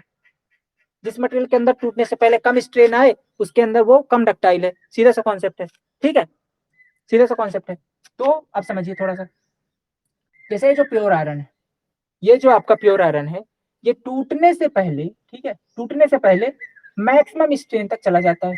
दिख रहा है आपको, इसके अंदर ज्यादा स्ट्रेन आ रहा है, माइल्ड स्टील के अंदर यहाँ तक स्ट्रेन आ रहा है, H/S/T के अंदर यहीं तक आ रहा है, और ये आपका क्विस्ट आयरन के अंदर और कम आ रहा है। स्ट्रेन कम होते जा रहे हैं, मतलब ये डक्टिलिटी इनकी कम हो रही है। स्ट्रेन कम माने डक्टिलिटी कम, टूटने से पहले स्ट्रेन कम मतलब डक्टिलिटी कम, सीधी सी बात है। लेकिन आप एक चीज और देखोगे कि इसकी जो यील्ड स्ट्रेंथ है वो यहीं तक है, इसकी थोड़ी और ज्यादा होगी, इसकी थोड़ी और ज्यादा होगी। मतलब स्ट्रेंथ बढ़ेगी तो डक्टिलिटी कम होगी। डक्टिलिटी मतलब स्ट्रेन कम हो रहा है, डक्टिलिटी कम हो रही, तो स्ट्रेंथ बढ़ेगा तो डक्टिलिटी कम होगी। अब ये मटेरियल कैसे बनाए गए हैं, इनके अंदर बेसिकली कार्बन का परसेंटेज ज्यादा है। क्या है, कार्बन का परसेंटेज ज्यादा है। मैंने आपको बताया था माइल्ड स्टील के अंदर 0.32 कार्बन मिलाते हैं अपन प्योर आयरन। प्योर आयरन जमीन से निकाले, कल बात की थी अपन, उसके अंदर वो चूंकि स्ट्रेंथ उसकी कम है, अपने को स्ट्रेंथ चाहिए, तो क्या करेंगे, कुछ ना करिए साहब, इसके अंदर मिला दीजिए आप कार्बन। कार्बन मिलाएंगे, इसकी स्ट्रेंथ बढ़ जाएगी, लेकिन डक्टिलिटी के साथ समझौता कर बैठेंगे अगर ज्यादा कार्बन मिलाएंगे तो, है ना। जैसे प्योर आयरन की डक्टिलिटी यहाँ पे हमने कार्बन मिलाया तो माइल्ड स्टील यहाँ तक पहुंचा, लेकिन अब यहाँ पे देखिए ज्यादा कार्बन मिलाया, थोड़ा और डक्टिलिटी कम हुई, और कार्बन मिलाया तो और करी, लेकिन स्ट्रेंथ बढ़ी हुई है। तो अपन डक्टिलिटी को भी चाहिए, अपने को दोनों चीज चाहिए, डक्टिलिटी भी चाहिए और अपने को स्ट्रेंथ भी चाहिए। अब बोलो भैया स्ट्रेंथ तो समझ में आता है यार कि ठीक है, मजबूती तो होनी चाहिए, हमको चाहिए। डक्टिलिटी का क्या मतलब है, तभी आगे समझेंगे डक्टिलिटी हमको क्यों चाहिए। ठीक है, डक्टिलिटी भी समझेंगे। देखो तो इसके अंदर हम लोग इतना कार्बन मिलाया, तो मान लो जितना कार्बन मिलाते जा रहे हैं उतनी देर डक्टिलिटी कम होती जा रही है, इधर साइड डक्टिलिटी क्या हो रही है, कम हो रही है ना, और स्ट्रेंथ उतना ही बढ़ता जा रहा है। ऐसे ही अब बात करते हैं इसकी एच बाई एस टी बार की स्ट्रेंथ कैसे निकालेंगे। इसकी स्ट्रेंथ मतलब यील्ड स्ट्रेंथ है ना, स्ट्रेंथ मतलब यील्ड स्ट्रेंथ, दूध मतलब अमूल वैसी टाइप का, ठीक है। स्ट्रेंथ मतलब यील्ड स्ट्रेंथ, ऐसे बोलते हैं ना। हाँ, तो स्ट्रेंथ मतलब भाई साहब यील्ड स्ट्रेंथ। अब कैसे निकालेंगे, आपको इसमें कहीं पास क्या इसका यील्ड पॉइंट दिखाई दे रहा है क्या, ये सभी जगह तो बराबर बढ़ता जा रहा है, कोई फिक्स पॉइंट ही नहीं इसका है, कुछ क्या कोई फिक्स पॉइंट नहीं है ना, कुछ हमको पता नहीं चल रहा है। हम लोग क्या करेंगे, जुगाड़ लगाएंगे 2% स्ट्रेन पर, कितने पर, 0.2% स्ट्रेन पर, समझिएगा ध्यान से, 0.2% स्ट्रेन पर यहाँ से एक ऑफसेट डालते हैं, क्योंकि ये कर्व पॉइंट मत, यहाँ से एक ऐसा ऑफसेट डालते हैं, ऑफसेट गया आपका सीधा, इस 2% स्ट्रेन पर इस ऑफसेट के पैरेलल एक लाइन खींचते हैं ऐसे, ठीक। ऑफसेट के पैरेलल, चलो अभी ये समझ में आ गया ना, प्योर आयरन वगैरह मिटा देते हैं, थोड़ा और क्लियर समझ में आया आपको।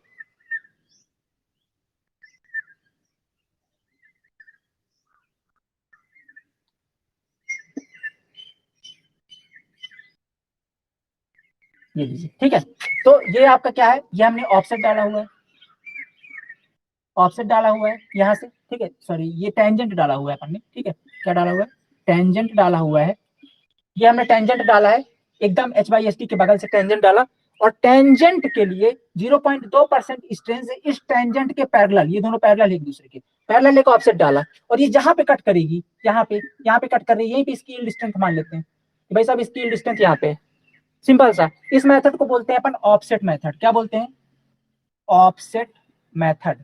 तो क्वेश्चन पूछेगा आपसे कि यार H Y S T bar में यील्ड स्ट्रेंथ कैसे फाइंड करते हैं, तो ऑफसेट मेथड से निकालते हैं, कितने परसेंट स्ट्रेंथ पे ऑफसेट डालते हैं, 0.2% पे, किस तरीके से होता है, इस तरीके से बनता है। ऐसे ही क्विंस आयरन के अंदर भी करते हैं, जहां पे कट करेगा वैसे ले लेंगे, ठीक है। जितने भी ये मटेरियल होते हैं ना, जिनके अंदर अपने यील्ड स्ट्रेंथ नहीं पता होती, चाहे वो एल्यूमिनियम का होगा, चाहे आपके ये एच वाई एस टी होंगे, इनके अंदर ये ऑफसेट मेथड यूज करते हैं, ठीक है।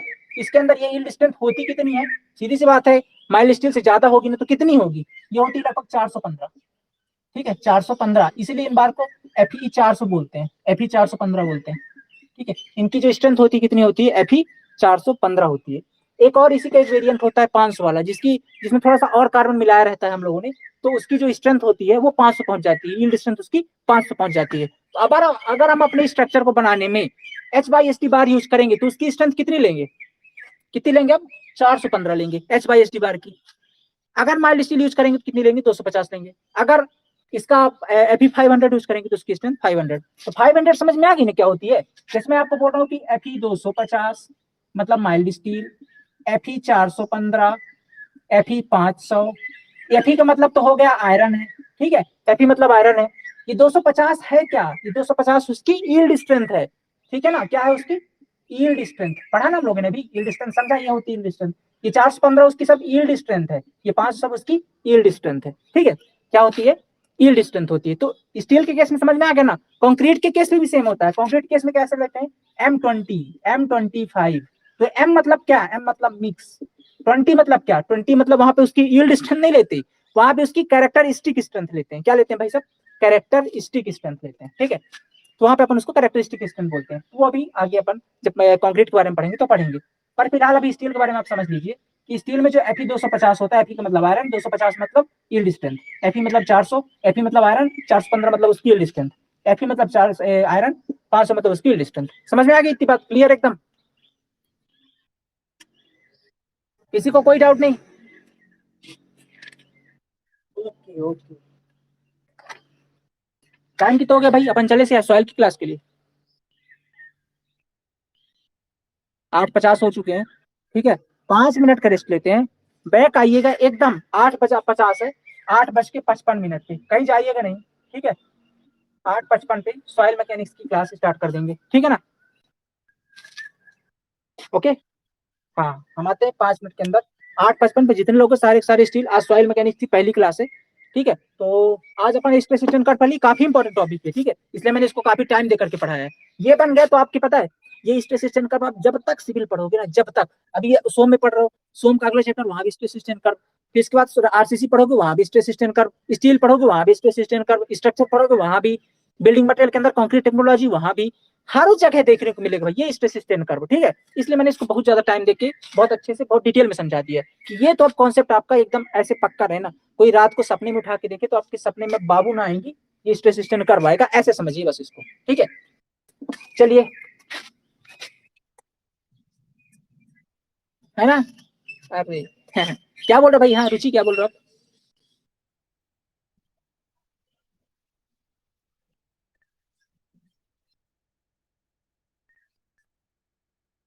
ओके ओके ओके ओके, चलिए लिख देते हैं अपन, यहीं पे लिख देते हैं। चलिए लिख देते हैं अपन, ठीक है। देखो भाई, एफ ई एक होता है आपका माइल्ड स्टील, ठीक है, माइल्ड स्टील। और दूसरी बार होती है आपकी H Y S T bar. H Y S D का मतलब होता है high yield strength deformed bar, ठीक है, high yield strength deformed bar. Mild steel की जो यील्ड स्ट्रेंथ होती है एफ ई 250। एफ ई मतलब आयरन से है कि आयरन का बना है, और इसकी जो यील्ड स्ट्रेंथ हो कितनी भाई, एफ ई 250, 250 उसकी यील्ड स्ट्रेंथ है। 250 किसके अंदर होती है, 250 न्यूटन पर एम एम स्क्वायर, जिसको एक नाम से और जानते हैं, बोलते हैं मेगा पास्कल, ठीक है ना। एच बाई एस टी के दो वेरिएंट अवेलेबल है, ठीक है, दो वेरिएंट अवेलेबल है, एफ ई 415 और एफ ई 500। ये 415 इसकी यील्ड स्ट्रेंथ है, 415 न्यूटन पर एम एम स्क्वायर, और ये 500 इसकी यील्ड स्ट्रेंथ है। अब बोलोगे भैया इसकी यील्ड स्ट्रेंथ बढ़ कैसे गई, तो हमने इसके अंदर कार्बन ज्यादा मिला दिया। इसके अंदर माइल्ड स्टील के अंदर 0.12 से लेकर 0.25% मिलाया था ना, इसके अंदर ज्यादा मिला दिया थोड़ा सा, कितना बताएंगे, इसके अंदर थोड़ा ज्यादा मिला दिया, इसलिए इसकी स्ट्रेंथ बढ़ गई, लेकिन इनकी डक्टिलिटी भी कम हो गई है। अब डक्टिलिटी क्यों इंपॉर्टेंट है, ये अपन नेक्स्ट क्लास में कल समझेंगे कि डक्टिलिटी हमारे लिए क्यों। चलो 2 मिनट बता देता हूँ। देखो, जैसे मान लो ये ब्रिटल मटेरियल, जैसे आप मान लो आपने घर बनाया शीशे का, ऐसा कोई ब्रिटल मटेरियल का घर बनाया, और अचानक उसके अंदर लोड आया। अब लोड मान लीजिए सपोज दैट जैसे भूकंप ही आ गया, अब आपने जितना स्ट्रेंथ के लिए आपने घर बनाया था उससे ज्यादा लोड आ गया, उससे ज्यादा लोड आ गया मतलब भूकंप आया, भी अचानक ज्यादा लोड पड़ गया ना आपके स्ट्रक्चर में, ठीक है, ज्यादा लोड आ गया। जैसे अभी साइक्लोन मान लो यास आया, आपका घर मान लो उड़ीसा में होता, अभी ये उसके तूफान का हवा अचानक आ गया है ना, आपने उसके लिए डिजाइन नहीं किया था, तो अभी आपकी स्ट्रक्चर पे अचानक ज्यादा लोडिंग आ गई है, तो उस केस में भी आपका ब्रिटल मटेरियल से घर बना होता तो आपको टाइम ही नहीं देता, तुरंत टूटा तुरंत खत्म। मतलब आपका जैसे कंक्रीट होता है, कंक्रीट भी एक प्रकार का ब्रिटल मटेरियल है, वो भी फैलता वैलता नहीं है, लोड लगा तुरंत टूट गया, जैसे शीशा टूटता है ना, लोड लगा चट से अलग, है ना, वैसे तो ऐसे तुरंत टूट गया, तो आपको मौका नहीं चला ना, आप मान लो अपने घर में बैठे हो, बढ़िया एंजॉय करते हो, टीवी देख रहे हो, नेटफ्लिक्स, ठीक है, बगल में आपकी बाबू है, आप देख रहे हो बैठ के, अभी आपकी छत आग से धड़ाम से गिर जाए आपके ऊपर, आपको कैसा महसूस होगा भैया, आप तो निकल ही नहीं पाओगे ना बाहर, है कि नहीं। तो आपको मौका मिलना चाहिए एक्चुअली में कि मान लीजिए आपकी छत गिर भी रही है आपके ऊपर ना, तो आप तुरंत बाहर जा पाओ। तो उस केस में क्या होता है कि जैसे आपका माइल्ड स्टील का आपने बनाया है, तो अगर आपकी छत टूट भी रही है तुरंत नहीं टूटेगी, क्या होगी, जैसे मान लो ऐसे लटक जाएगी छत, अभी आपको चलो अरे यार ये तो गिर रहा है, निकलो पकड़ो बाबू को लियो और निकलो घर से बाहर, समझ रहे हो ना, तो आप सुरक्षित, मतलब आपकी जान नहीं जाएगी कुल मिलाकर के। इसलिए हमको डक्टिलिटी बनानी पड़ती है मटेरियल के अंदर। डक्टिलिटी के मतलब ये कि अगर लोड अचानक ज्यादा आ भी गया ना, तुरंत क्लियर नहीं होगा, थोड़ा टाइम लेगा, तब तक अपन सुरक्षित होकर घर बार लेके बाहर निकल लेंगे। ये मतलब होता है डक्टिलिटी का, इसलिए हमको डक्टिलिटी चाहिए होती है, ठीक है ना। इसलिए हम लोग ब्रिटल मटेरियल पूरा यूज नहीं कर सकते, इसलिए हमको अगर अपन ज्यादा मिला देंगे ना, तो ये फिर स्टील, जो आपका स्टील भी ज्यादा कार्बन मिलाएंगे तो फिर स्टील भी आपका ब्रिटल मटेरियल बन जाएगा। और अगर एक बार ब्रिटल बन गया ये, ठीक है, तो फिर इसमें भी अगर लोड आएगा तुरंत टूटेगा, इसलिए हमको डक्टिलिटी भी जरूरी होती है। इसलिए हम लोग डक्टिलिटी के कारण इसमें थोड़ा सा लिमिट तक ही आप कार्बन मिलाते हो, ठीक है, ये डक्टिलिटी कॉन्सेप्ट आया समझ में नहीं आया। ओके ओके ठीक है, तो आज की क्लास नहीं रखेंगे अपन, सोम की चलते हैं सॉइल मैकेनिक्स की क्लास पे। 8:54 है, 9 बजे मेरे को फिक्स क्लास में सारे लोग चाहिए, ठीक है ना। ओके, 5 मिनट का रेस्ट लेकर के मैं आता हूँ। हाँ,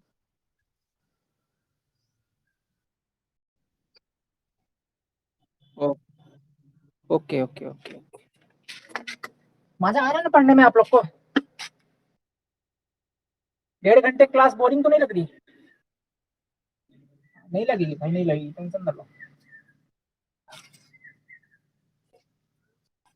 सॉइल मैकेनिक्स, ठीक है, आगे सारे लोग, और कहाँ रह गए 5-7 लोग, बताने तो नहीं चले गए कहीं, चैटिंग वेटिंग में शुरू हो गए।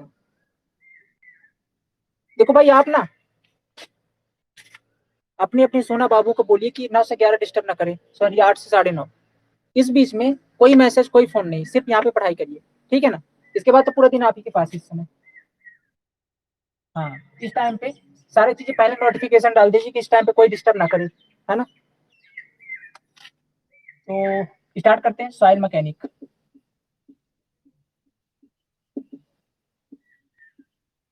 कुछ पढ़ा है सॉइल मैकेनिक्स के बारे में? पहली क्लास है आज, बेसिक पे बात हुई। कुछ पढ़ा है क्या? कुछ भी आइडिया हो जिसको, कुछ भी बताए। हाँ, कोई पहली क्लास भी नहीं लगी सॉइल की आज? अरे भैया मेरे, ऐसे कैसे काम चलेगा यार। हम्म।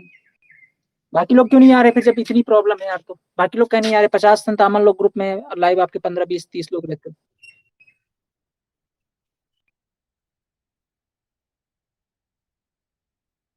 ऐसा? हाँ, तो हर जगह पे किसी भी क्लास में पढ़ने वाले 50% ही स्टूडेंट होते हैं ना, लिसनिंग 30-40%, 50%। कोई नहीं, बढ़िया है। मैं देखो एक चीज बताना चाहता हूँ यार, अगर कोई चीज करते हो तो शिद्दत से कर लो। अगर सिविल इंजीनियरिंग करो तो अच्छे से कर लो, अदरवाइज छोड़ दो। जरूरी नहीं कि आप सिविल ही करो। आज डेट में बहुत सारे मीडिया में पैसा कमाने के, कुछ भी करो, पर जो करो ना शिद्दत से करो। बोलते ना, शिद्दत वर्ड। जो करो शिद्दत से करो। अगर आप सिविल में आ गए हो तो अच्छे से पढ़ाई करो, है ना। या कि इसे छोड़ना चाहते हो, आपका मन है कि यार बस मैं 3 साल कर लेता हूँ, देन इसके बाद तो करूंगा कुछ और ही, तो फिर आज ही छोड़ दो बीच से ही, और कुछ और ही करने लग जाओ। क्योंकि फिर अपना यहाँ 2-3 साल आप टाइम वेस्ट करो, इसका मतलब। क्योंकि मेरे दोस्त, डिग्री की आज के में कोई डेट में कोई वैल्यू नहीं, सबके पास डिग्रियां पड़ी हुई है ना। 80-85 के सीजीपीए लिए सब बैठे हुए हैं, कोई मतलब का नहीं है ना। अगर करना है तो शिद्दत से करो, जी जान लगा करो, इंटरेस्ट लेके करो, तो मजे है, मजा, ठीक है। अदरवाइज तो फिर कोई मतलब का नहीं है, क्योंकि कंपटीशन इतना ज्यादा बढ़ चुका है ना, आपको मेहनत करनी पड़ेगी, वो भी जी तोड़ मेहनत करनी पड़ेगी। ऐसा नहीं कि थोड़ी बहुत करके आप सक्सेसफुल हो जाओगे, नहीं हो सकते। सीधी सी बात है ना, लगना पड़ेगा एकदम। तो अगर इसमें रहना है, सिविल में टिकना है, तो भैया मेहनत करिए। तभी आप चाहे फील्ड में जाओ, चाहे गवर्नमेंट जॉब के लिए तैयारी करो, कुछ भी कहीं भी जाओगे तभी सस्टेन कर पाओगे, है ना। और इस सॉइल मैकेनिक्स बता रहा हूँ ना, जो टाइम आपका चल रहा है, जो आपने मिस कर दिया, बहुत इंपॉर्टेंट टाइम चल रहा है सिविल का। सेकेंड ईयर और थर्ड ईयर, किसी भी मतलब फर्स्ट ईयर तो आपका जनरल था, कोई दिक्कत नहीं, चला गया, क्योंकि पहले 12th पढ़ा हुआ था, वही सब था, सेम सेम, तो पढ़ लिया। लेकिन जो सेकेंड ईयर और थर्ड ईयर है, इसमें नहीं पढ़ा तो फिर क्या ही पढ़ा सिविल इंजीनियरिंग यार। मेरे मोस्ट इंपॉर्टेंट सब्जेक्ट चल रहे हैं, है ना। चलिए शुरू करते हैं, सारे लोग आ गए? और बाकी लोग कहाँ रह गए भाई? अच्छा एक बात बताइए, जब हम लोग क्लास लाइव करते हैं तो आप लोग के पास नोटिफिकेशन जाता है क्या कि लाइव हो चुकी है क्लास? अच्छा, तो जितने लोग जुड़े हैं सबके पास भी जाता होगा, है ना? चलिए कोई नहीं। सॉइल मैकेनिक्स, ठीक है। स्टार्ट करते हैं, एकदम जीरो लेवल से होगा। सॉइल से ही बात करेंगे ना। पहली चीज तो ये, सॉइल क्या होती है? सॉइल मतलब क्या? मिट्टी, है ना, नॉर्मल। तो पढ़ेंगे अपन ओरिजिनेशन, ओरिजिन ऑफ सॉइल्स, ठीक है। बनी कैसे होगी यार ये सॉइल, यहीं से स्टार्ट करते हैं। पहली बात, थोड़ा सा बेसिक है। ये सॉइल जो है तो आपका ओरिजिन कैसे हुई होगी? कुछ आइडिया है क्या, ये सॉइल बनी कैसे होगी यार? इतनी बड़ी पृथ्वी में सॉइल बनी कैसे होगी, सोचने वाला विषय है ना। ये कि मिट्टी बनती कैसे है? तो देखो, दो तरीके से मिट्टी बनती है, ठीक है। मिट्टी जो है तो दो तरीके से। पहली चीज तो समझ लीजिए कि जो सॉइल होता कितने प्रकार का है। जनरली अपन इसको दो प्रकार से बांट सकते हैं, ठीक है। कितने प्रकार से बांट सकते हैं? दो प्रकार। एक होता है आपका ऑर्गेनिक सॉइल, ऑर्गेनिक सॉइल, और एक होता है आपका इनऑर्गेनिक सॉइल।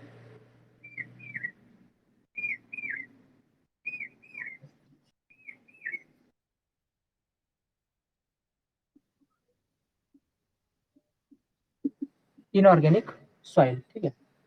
दो तरीके से अपन सॉइल को बांट सकते हैं, ऑर्गेनिक सॉइल और इनऑर्गेनिक सॉइल। अब होता क्या है, ठीक है।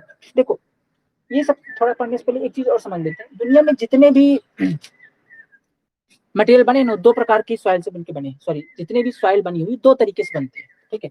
ओरिजिन ऑफ सॉइल दो प्रकार से हुआ है, पहला कौन सा और दूसरा कौन सा? पहला तो वेदरिंग ऑफ रॉक्स, ठीक है। पहला क्या है, दिख रहा है यहाँ पे? ओके, वेदरिंग ऑफ रॉक्स, घबराइए नहीं, समझेंगे अभी क्या होती है वेदरिंग ऑफ रॉक्स। और दूसरा आपका डिकम्पोजिशन, डिकम्पोजिशन, ठीक है। Decomposition of vegetative matter, decomposition of vegetative matter. क्या मतलब है इसका? कुछ समझ में आ रहा है क्या लिखा मैंने? वेदरिंग ऑफ रॉक्स, पहली कॉन्सेप्ट ये है। एक तो सॉइल यहाँ से बनेगी, और दूसरी क्या है, डिकम्पोजिशन ऑफ वेजिटेटिव मैटर। देखो, ये जो आपका डिकम्पोजिशन ऑफ वेजिटेटिव मैटर का मतलब ये है कि आपने देखा होगा, ये जो फूल पत्तियों की, पेड़ पौधे की फूल पत्तियां होती हैं, घरों में सब्जी के छिलके होते हैं, है ना। तो बासी चावल हो गया, ये सब जो आप फेंक देते हो ना कहीं पे ले जा करके, तो वो क्या होता है एक्चुअली में, कुछ दिन के बाद जब उसके अंदर बारिश पड़ती है, पानी पड़ता है ना, और एटमॉस्फेयर के प्रभाव के कारण, बैक्टीरियल एक्शन के कारण वो सड़ जाती है। है ना, कोई चीज सड़ जाती है, बोलते हैं ना कि उसका डिकम्पोजिशन हो गया। जैसे मान लो कि कोई जीव जंतु भी ऐसे मर करके कहीं फेंक दिया जाए उसको ऐसे ही, तो क्या होता है, कुछ समय के बाद वो डिकम्पोज हो जाता है। डिकम्पोज मतलब क्या होता है, बैक्टीरिया उसको खा करके मिट्टी में कन्वर्ट कर देते हैं, है ना, बैक्टीरिया उसको खा करके मिट्टी बना देते हैं। एक्चुअली में बैक्टीरिया उसको खा खा के होता क्या है डिकम्पोजिशन प्रोसेस के अंदर, बैक्टीरिया होते हैं, ऑक्सीजन लेते हैं, खाते हैं, बच्चे पैदा करते हैं, और खाते खाते उसको पूरा खा डालते हैं और बच्चे पैदा कर डालते हैं ढेर सारे। अब उनको खाना नहीं मिल रहा है तो फिर क्या खाते, फिर अपने बच्चों को खाना शुरू करते हैं, उनको खाते खाते खाते ऐसे पूरी मिट्टी में कन्वर्ट कर देते हैं लोग। ठीक है, तो ऐसे होते हैं डिकम्पोजिशन की प्रोसेस। तो डिकम्पोजिशन ऑफ वेजिटेटिव, जितने वेजिटेटिव मैटर, वेजिटेटिव मतलब, वेजिटेटिव का मतलब होता है जो डिकम्पोज हो सकते हैं, ठीक है, उनको बोल रहे हैं वेजिटेटिव मैटर। जैसे फूल पत्तियां, पेड़ पौधे की फूल पत्तियां हो गई, है ना, और आपका सब्जियों के छिलके हो गए। ठीक है, अब ये प्लास्टिक फेंक दोगे तो वो थोड़ी मिट्टी बनेगी, वो तो नहीं हो सकता, उसका वेजिटेशन तो नहीं हो सकता ना। तो ऐसा मैटर जो कि जिसके अंदर आपका डिकम्पोजिशन आपका हो सकता है, ठीक है, उनको, और वहां से जो सॉइल बनती है उसको बोलते हैं अपन क्या, डिकम्पोजिशन ऑफ वेजिटेटिव मैटर। और यहाँ से जो सॉइल बनती है कौन सी होती है आपकी, ऑर्गेनिक सॉइल होती है। कौन सी होती है भाई, ऑर्गेनिक सॉइल होती है। ठीक है, डिकम्पोजिशन ऑफ वेजिटेटिव मैटर मतलब फूल और पत्तियों के सड़ने गलने से, या किसी जीव जंतु के सड़ने गलने से, या किसी वेजिटेटिव मैटर के सड़ने गलने से जो सॉइल बनती है उसको बोलते हैं अपन ऑर्गेनिक सॉइल।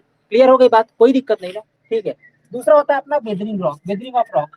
ये वेदरिंग ऑफ रॉक क्या होता है, देखो जो बड़ी बड़ी चट्टाने होती है, आपने देखा बड़ी बड़ी चट्टाने, ठीक है, बड़ी बड़ी चट्टानों के अंदर होता क्या है कि इनकी जो छोटे छोटे टुकड़े होते हैं ये टूटते रहते हैं समय के साथ, कई प्रकार से टूटते हैं। जैसे दो प्रकार की होती है, एक होती है फिजिकल, है ना, हवा पानी पड़ता है, धूल, जैसे मान लो अभी पानी पड़, बरसात टाइम में पानी पड़ा तो उसके थोड़े से कण ऐसे यहाँ से कण निकल करके यहाँ जमा हो गए।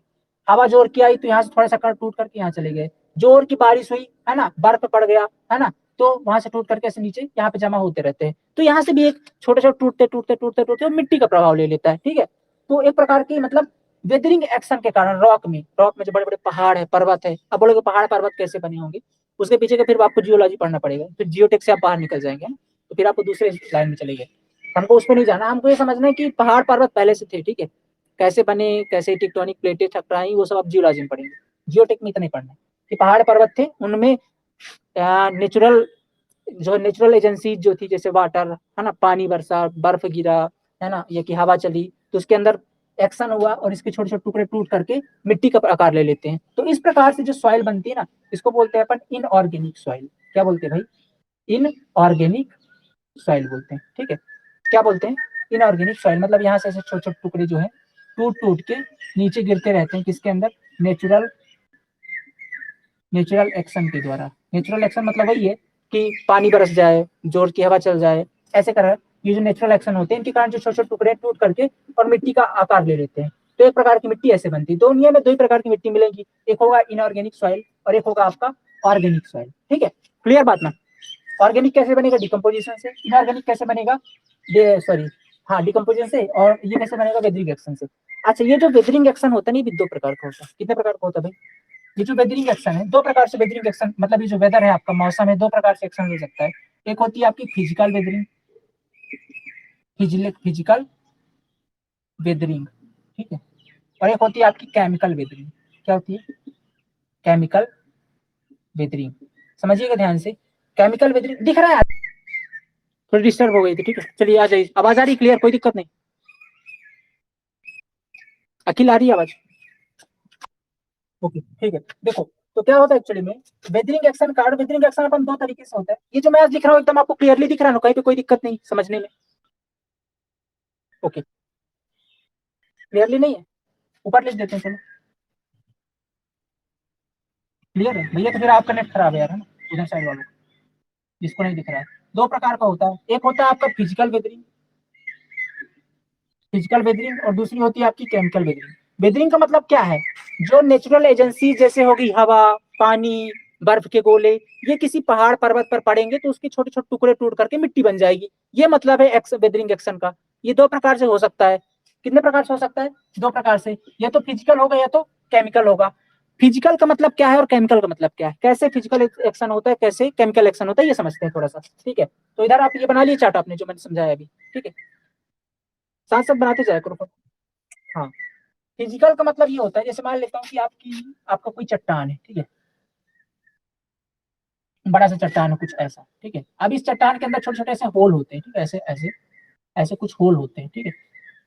फुल होते हैं। बरसात के दिनों में क्या होता है, इसके अंदर पानी भर जाता है। सही है, बारिश हुई, ठीक है, बारिश हुई, बरसात के दिनों में इसके अंदर क्या हुआ, पानी भर गया, ठीक है।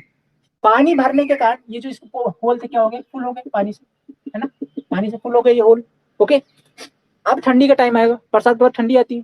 ठंडी के टाइम पे क्या होगा, अब चूंकि पहाड़ बहुत ऊंचे ऊंचे होते हैं ना, जैसे हिमालय देख लो, ऊपर बहुत ज्यादा बर्फ ठंडी होती है ना, एटमॉस्फेयर का प्रेशर कम रहता है तो ठंडी बहुत ज्यादा होती है ऊपर।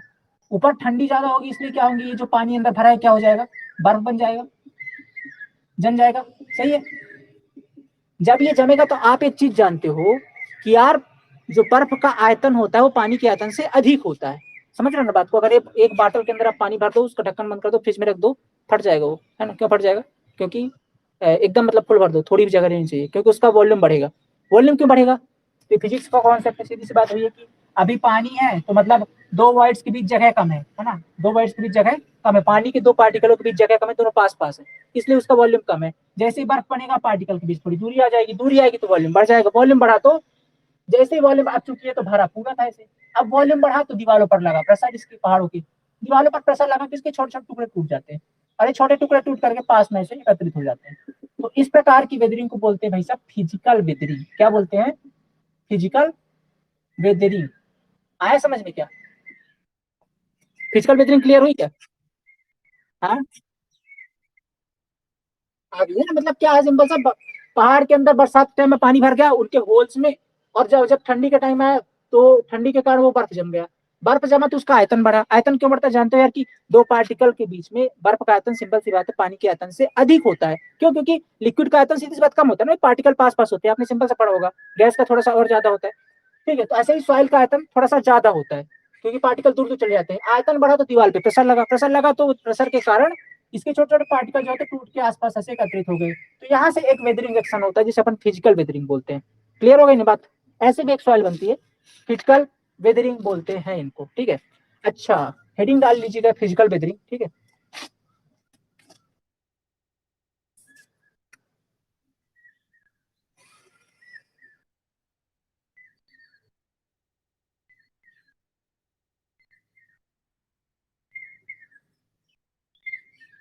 एक चीज होती है, देखिए आप समझिएगा, फिजिकल वेदरिंग समझ में आ गई ना क्या होती है, कैसे बनने वाली है। फिजिकल वेदरिंग के अंदर एक चीज होती है, जैसा, मिटा दो नीचे नीचे कहीं मेरी, मिटा दो थोड़ा सा लिख के बन।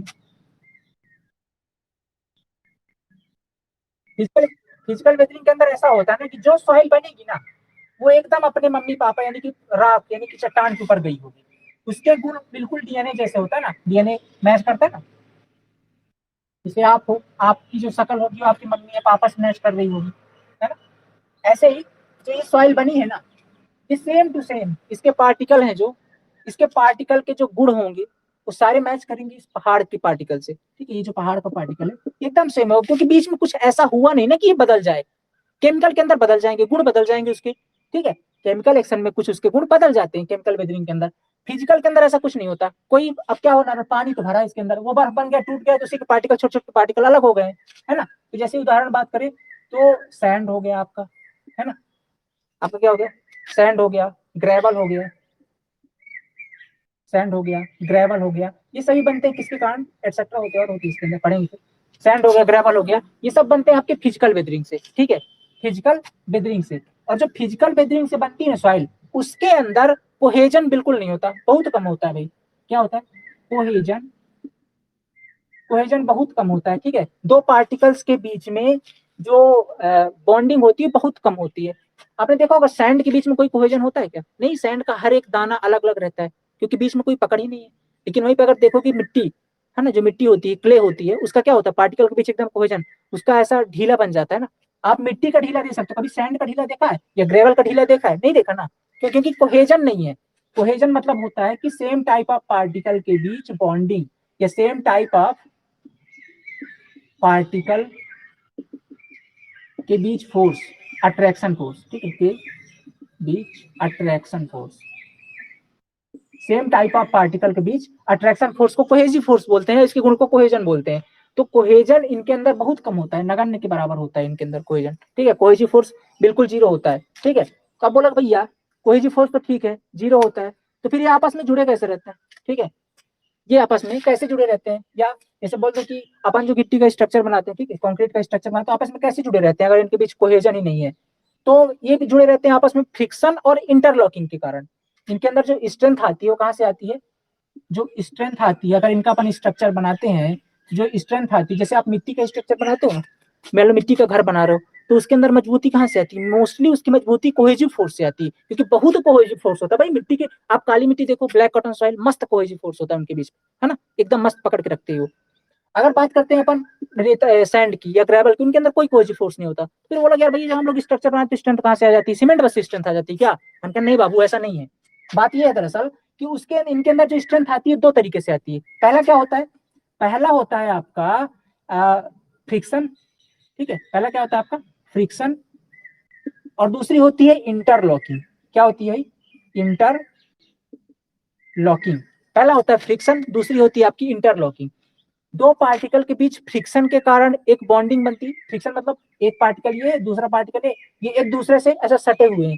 एक दूसरे जब सटे हुए होंगे, ठीक है, एक दूसरे सटे हुए होंगे, तो एक दूसरे में जब सटेंगे तो उनकी स्ट्रेंथ, मतलब एक दूसरे को पकड़ के रखेंगे, सटे हुए होंगे ना, तो एक दूसरे के सटे होने के कारण की स्ट्रेंथ मिलती है, इसको फ्रिक्शन बोलते हैं।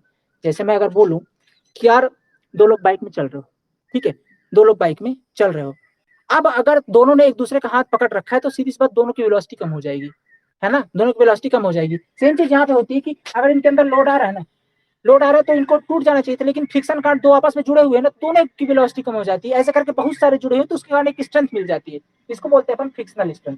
तो एक स्ट्रेंथ मिलती है फ्रिक्शन के कारण, दूसरी मिलती है इंटरलॉकिंग के कारण। इंटरलॉकिंग मतलब क्या होता है, इंटरलॉकिंग मतलब दो पार्टिकल के बीच में इंटरलॉकिंग। जैसे बोलो कि ग्रेवल मान लीजिए आपका, अब ग्रेवल एक ऐसे शेप का होता है, एंगुलर शेप का, दूसरा ग्रेवल भी ऐसे ये शेप का है, ठीक है, ऐसे एंगुलर शेप का है, तीसरा मान लेते हैं ऐसे शेप का है, ऐसे, ठीक है। अब देखो इनके बीच मस्त इंटरलॉकिंग हो गई ना, इधर साइड से। अब देखो अगर यहाँ से कोई लोडिंग लगेगी ना, तो ये यहाँ पे इंटरलॉकिंग फंसे हुए ना, एक दूसरे से सटे हुए रहते हैं, इंटरलॉकिंग फंस जाते हैं, खांचे खांचे बोलते हैं इन पर, इसमें फंस जाते हैं। इसीलिए बिल्डिंग मटेरियल के अंदर अगर आपने पढ़ा है तो वहां पर हमेशा, ठीक है, एंगुलरिटी नंबर चेक किया जाता है, फ्लैकीनेस इंडेक्स चेक करते हैं और इलोंगेशन चेक करते हैं। फ्लैकीनेस और इलोंगेशन वो यही चेक करते हैं कि उनके बीच में कितनी इंटरलॉकिंग है, ठीक है, इंटरलॉकिंग चेक करते हैं, क्योंकि जितने आपके सैंड है, ग्रेवल है, ठीक है, इनके अंदर जो आपका इनके अंदर जो आपकी स्ट्रेंथ आती है तो पानी के फ्रिक्शन से आती है, और दूसरी आती है आपकी इंटरलॉकिंग से, ठीक है। तो फ्रिक्शन तो समझ में आ गया, इंटरलॉकिंग मतलब दो पार्टिकल के बीच में कितनी इंटरलॉकिंग, जैसे एक गिट्टी ले, ऐसे दोनों आपस में सटे हुए हैं, ठीक है। तो इसके कारण देखो आप कभी, इसीलिए बोलते हैं कि कभी जो आपको एग्रीगेट यूज करना है ना, कोर्स एग्रीगेट जैसे गिट्टी वगैरह, ठीक है, तो एकदम राउंड नहीं होना चाहिए, है ना। राउंड होगा तो इंटरलॉकिंग कहाँ से होगी, दोनों खिसक जाएंगे, कहाँ से पकड़ेंगे बताओ, राउंड होगा पकड़ेगा, ये गोला गोला ये गोला, कहाँ से पकड़ेगा ये, तो कैसा होना चाहिए, ऐसा होना चाहिए, टेढ़ा टेढ़ा, इंटरलॉकिंग लगनी चाहिए, ठीक है। इसके कारण हमको एक स्ट्रेंथ मिलती है, इसलिए हम लोग हमेशा ऐसा यूज करते हैं, ये हमको यूज नहीं करना रहता। क्लियर हो गई ना बात? तो इनके जो फिजिकल वेदरिंग कारण जो पार्टिकल बनते हैं आपके, उनके कारण जो जो स्ट्रेंथ मिलती है हमको कहाँ से मिलती है, स्ट्रेंथ हमको कहाँ से मिलती है, स्ट्रेंथ मिलती है फ्रिक्शन से और इंटरलॉकिंग से। लेकिन अगर बात करेंगे भी आगे सॉइल की, क्ले सिल्ट वगैरह की, तो वो कोहेजन से। इनके अंदर कोहेजिव फोर्स बिल्कुल नहीं होता है, नगण्य होता है, नगण्य बोल सकते हो, ठीक है, क्या होता है, नगण्य होता है, ठीक है। तो ये होती है भाई साहब आपकी फिजिकल वेदरिंग। आशा करता हूँ ये फिजिकल वेदरिंग आपको क्लियर हो गई, नहीं क्लियर, कोई डाउट है अभी, कोई डाउट नहीं, सबको क्लियर है, सारे लोग बताइए। ओके ओके ठीक है। तो अब अपन आगे चल सकते हैं केमिकल वेदरिंग में। सॉइल देखो, मैं एक थोड़ा समअप करता हूँ, मैंने पढ़ाया पहले आपको सॉइल, दो प्रकार की सॉइल, एक इनऑर्गेनिक एक ऑर्गेनिक। इनऑर्गेनिक कैसे बनती है, वेदरिंग एक्शन से। ऑर्गेनिक कैसे बनती है, डिकम्पोजिशन आपसे। जो डिकम्पोजिशन से बनती है वो होती है ऑर्गेनिक सॉइल, हमने उसके बारे में इतना ही पढ़ना था, वेजिटेटिव मैटर। अरे यार ये कसम से,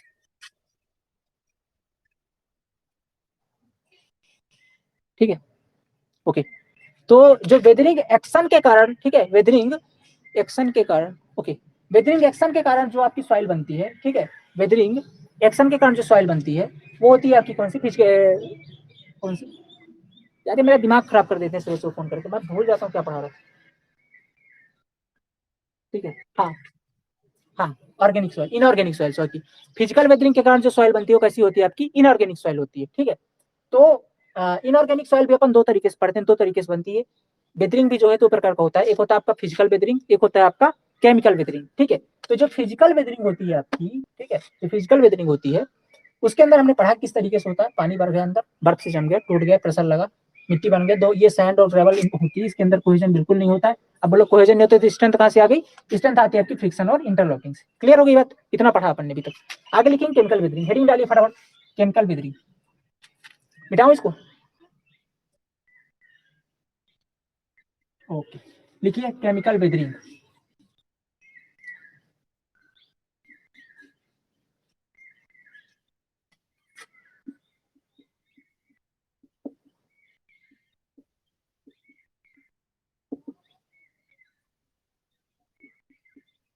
केमिकल वेदरिंग, ठीक है।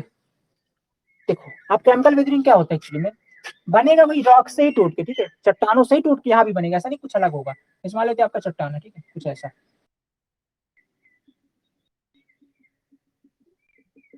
ठीक है, ये चट्टान है आपका। इस चट्टान के ऊपर, ठीक है, इस चट्टान के ऊपर क्या होगा? इस चट्टान के ऊपर वही वेदरिंग एक्शन होगा। इस बार केमिकल बोल रहा ना, तो कुछ केमिकल का अटैक होगा। केमिकल मतलब कैसा अटैक होगा? एसिड रेन होगा इसके ऊपर।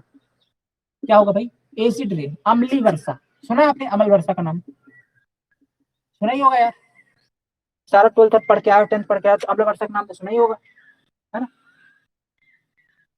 हाँ, तो ये जो अम्ल वर्षा के कारण, ठीक है, ये जो अम्ल वर्षा हो रही है, इसके कारण ये क्या होता है, इसके अंदर जो केमिकल होते हैं, ये पहाड़ में जो पर्वत है ना, इसके अंदर जो ऊपर वाली लेयर होती है, इससे कुछ क्रिया करके और कुछ छोटे छोटे पार्टिकल बनाते हैं, ठीक है, कुछ छोटे छोटे पार्टिकल बना लेते हैं ऐसे, जो यहाँ पे एकत्रित होते हैं। इसके कारण मतलब इस एसिड रेन के कारण रिएक्शन होती है, केमिकल रिएक्शन, और उसके कारण इरोजन हो जाता है। क्या हो जाता है?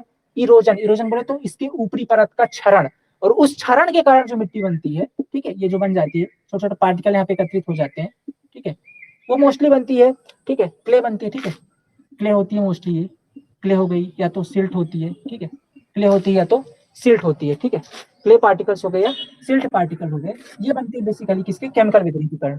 हाँ, और जो इनकी क्वालिटी होती है ना, अब चूंकि देखो ये तो बनी है केमिकल रिएक्शन के कारण, तो ये अपनी कुछ क्वालिटीज खो देती है। खो देती बोले तो जैसा आपका ये पर्वत है ना, जैसा गुड़ का ये पर्वत है, ठीक है, वैसे ही इनका बिहेवियर नहीं रहता है, इनका बिहेवियर अलग रहता है, क्योंकि केमिकल एक्शन के कारण इनका नेचर ही बदल जाता है, ठीक है, इनकी प्रकृति ही बदल जाती है, ठीक है, केमिकल एक्शन के कारण इनकी प्रकृति ही बदल जाती है। ओके, ठीक है, इनकी प्रकृति ही बदल जाती है।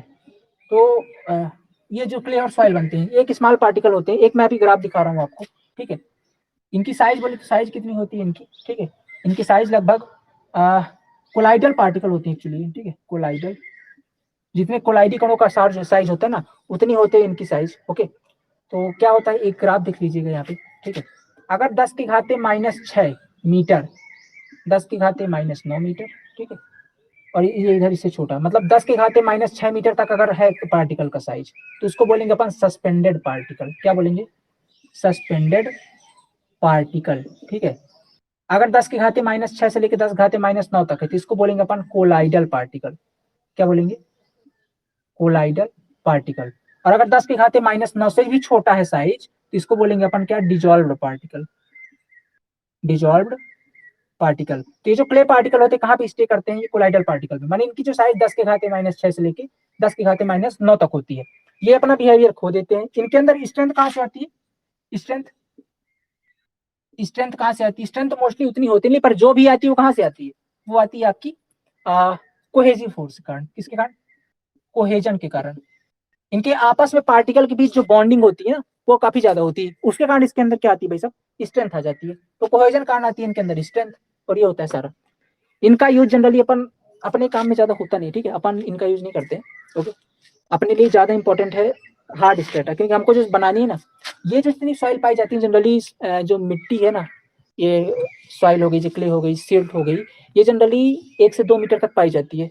जो अपनी पृथ्वी है ना, इनको वेदर्ड क्ले भी बोलते हैं, ये पृथ्वी में 1 से 2 मीटर तक पाई जाती है, ठीक है, 1 से 2 मीटर तक वेदर्ड होती है। इनकी स्ट्रेंथ उतनी नहीं होती, तो हमारे काम की नहीं होती, इसलिए हम लोग जो फाउंडेशन अपना बनाते हैं ना, वो 1 मीटर गड्ढा खोद के बनाते हैं। ऐसा नहीं ऊपरी रख दे। ऊपर क्यों नहीं रखते? क्योंकि सॉइल की उतनी स्ट्रेंथ नहीं, हमको स्ट्रेंथ चाहिए, हमको इतना बड़ा स्ट्रक्चर का वजन देना है इस सॉइल में, तो हमको एक हार्ड स्ट्रेटा चाहिए, और हार्ड स्ट्रेटा हमको जमीन पे नहीं मिलेगा, क्योंकि वेदर्ड है, मौसम के संपर्क में, और मौसम के संपर्क में तो बारिश भी होगी, हवा भी चल रही इसमें, तो ये पोरस हो जाता है, उतनी स्ट्रेंथ इसकी बचती नहीं है, तो हम लोग इसको खोद के निकाल के फेंक देते हैं। फिर नीचे जो मिट्टी होती है उसके अंदर स्ट्रेंथ होती है, तो अपन उसके अंदर अपना फाउंडेशन रखते हैं, ठीक है। तो ये हो गया, पढ़िए इनके बारे में समझ लीजिए थोड़ा सा, ठीक है। पर पढ़ेंगे इन सब की चीजों में पूरा, सॉइल मैकेनिक है ना, मजेदार सब्जेक्ट है, ठीक है। तो ये हो गया भैया आपकी सॉइल, किस तरीके से सॉइल आपकी बनती है, ठीक है। ओके, आया समझ में नहीं आया? आया?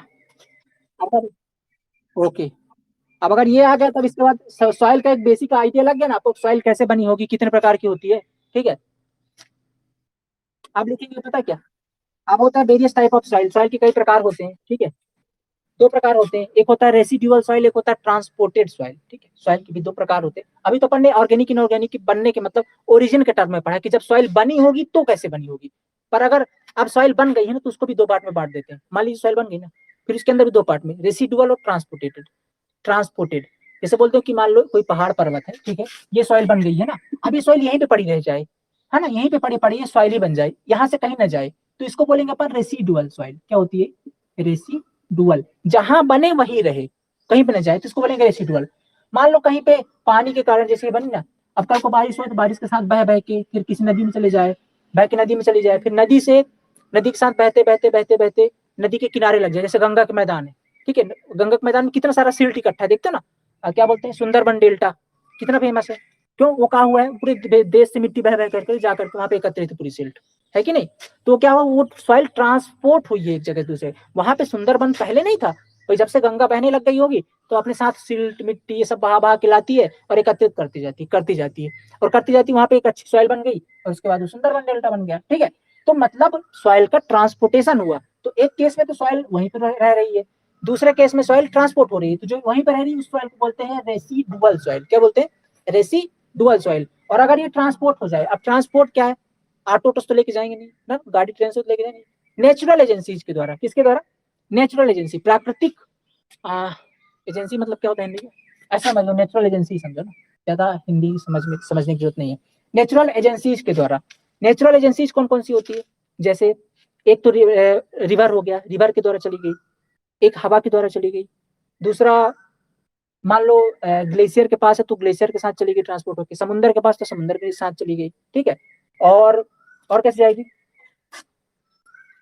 ग्रेविटी के कारण भी जा सकती है, ग्रेविटी के कारण, है ना, जैसे मान लो यहाँ पे सॉइल बनी हुई है, अब थोड़ी ज्यादा बन गई है तो ग्रेविटी फोर्स लगाई तो अपनी तरफ नीचे खींच ली, तो बनी यहाँ पे थी अब नीचे आ गई है कि नहीं, तो ग्रेविटी के कारण खिसक के चली गई, तो ग्रेविटी, उसको और क्या बोलते हैं, लेकेस्ट्राइन सॉइल, ठीक है। और marine soil, aeolian soil, alluvial soil, ऐसे करके काफी सारे सॉइल के प्रकार हैं, वो अपन अभी समझेंगे, ठीक है, आगे चल के। मतलब ट्रांसपोर्टेड सॉइल, देखो रेसिडुअल सॉइल तो एक ही प्रकार की, ये यहीं बनी यहीं रह गई तो इसका कोई प्रकार नहीं, एक ही प्रकार रेसिडुअल सॉइल। जो ट्रांसपोर्टेड सॉइल होती है उसके कई सारे प्रकार हैं, अगर हवा लेके जा रहा है तो एलुवियल बोल देंगे, अगर पानी लेके जा रहा है ना, मतलब नदी के द्वारा जा रहे हैं तो, सॉरी, हवा लेके पानी लेके जा रहा है तो एलुवियल बोल देंगे, हवा लेके जा रहा है तो एयुलिन बोल देंगे, ठीक है, समुद्र लेके जा रहा है तो मरीन सॉइल बोल देंगे, झील के द्वारा जा रहा है तो लेकेस्ट्राइन बोल देंगे।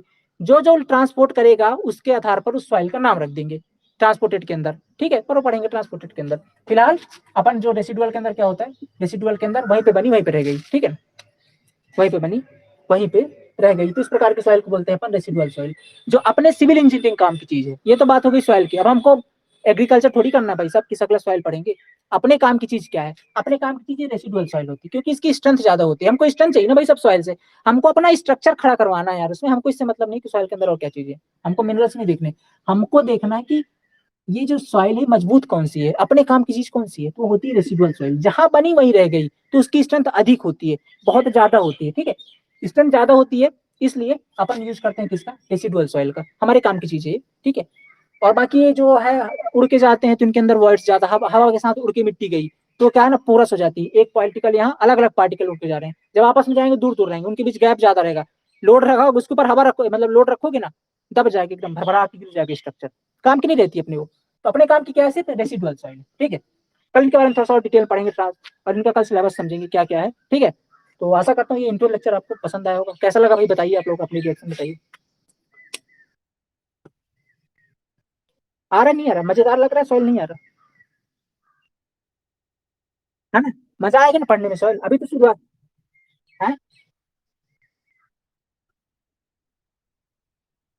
है ना, क्या बात बोल रहे हो, करोगे करोगे, ठीक है। अभी हम लोग लग रहा है 45 45 मिनट, 1.5 घंटे हो चुके हैं, लेकिन है ना, अभी क्लास का क्योंकि दूसरे क्लास का टाइम हो गया, मैसेज करने लग गए लड़के, है ना। स्टील की क्लास का टाइम हो गया है।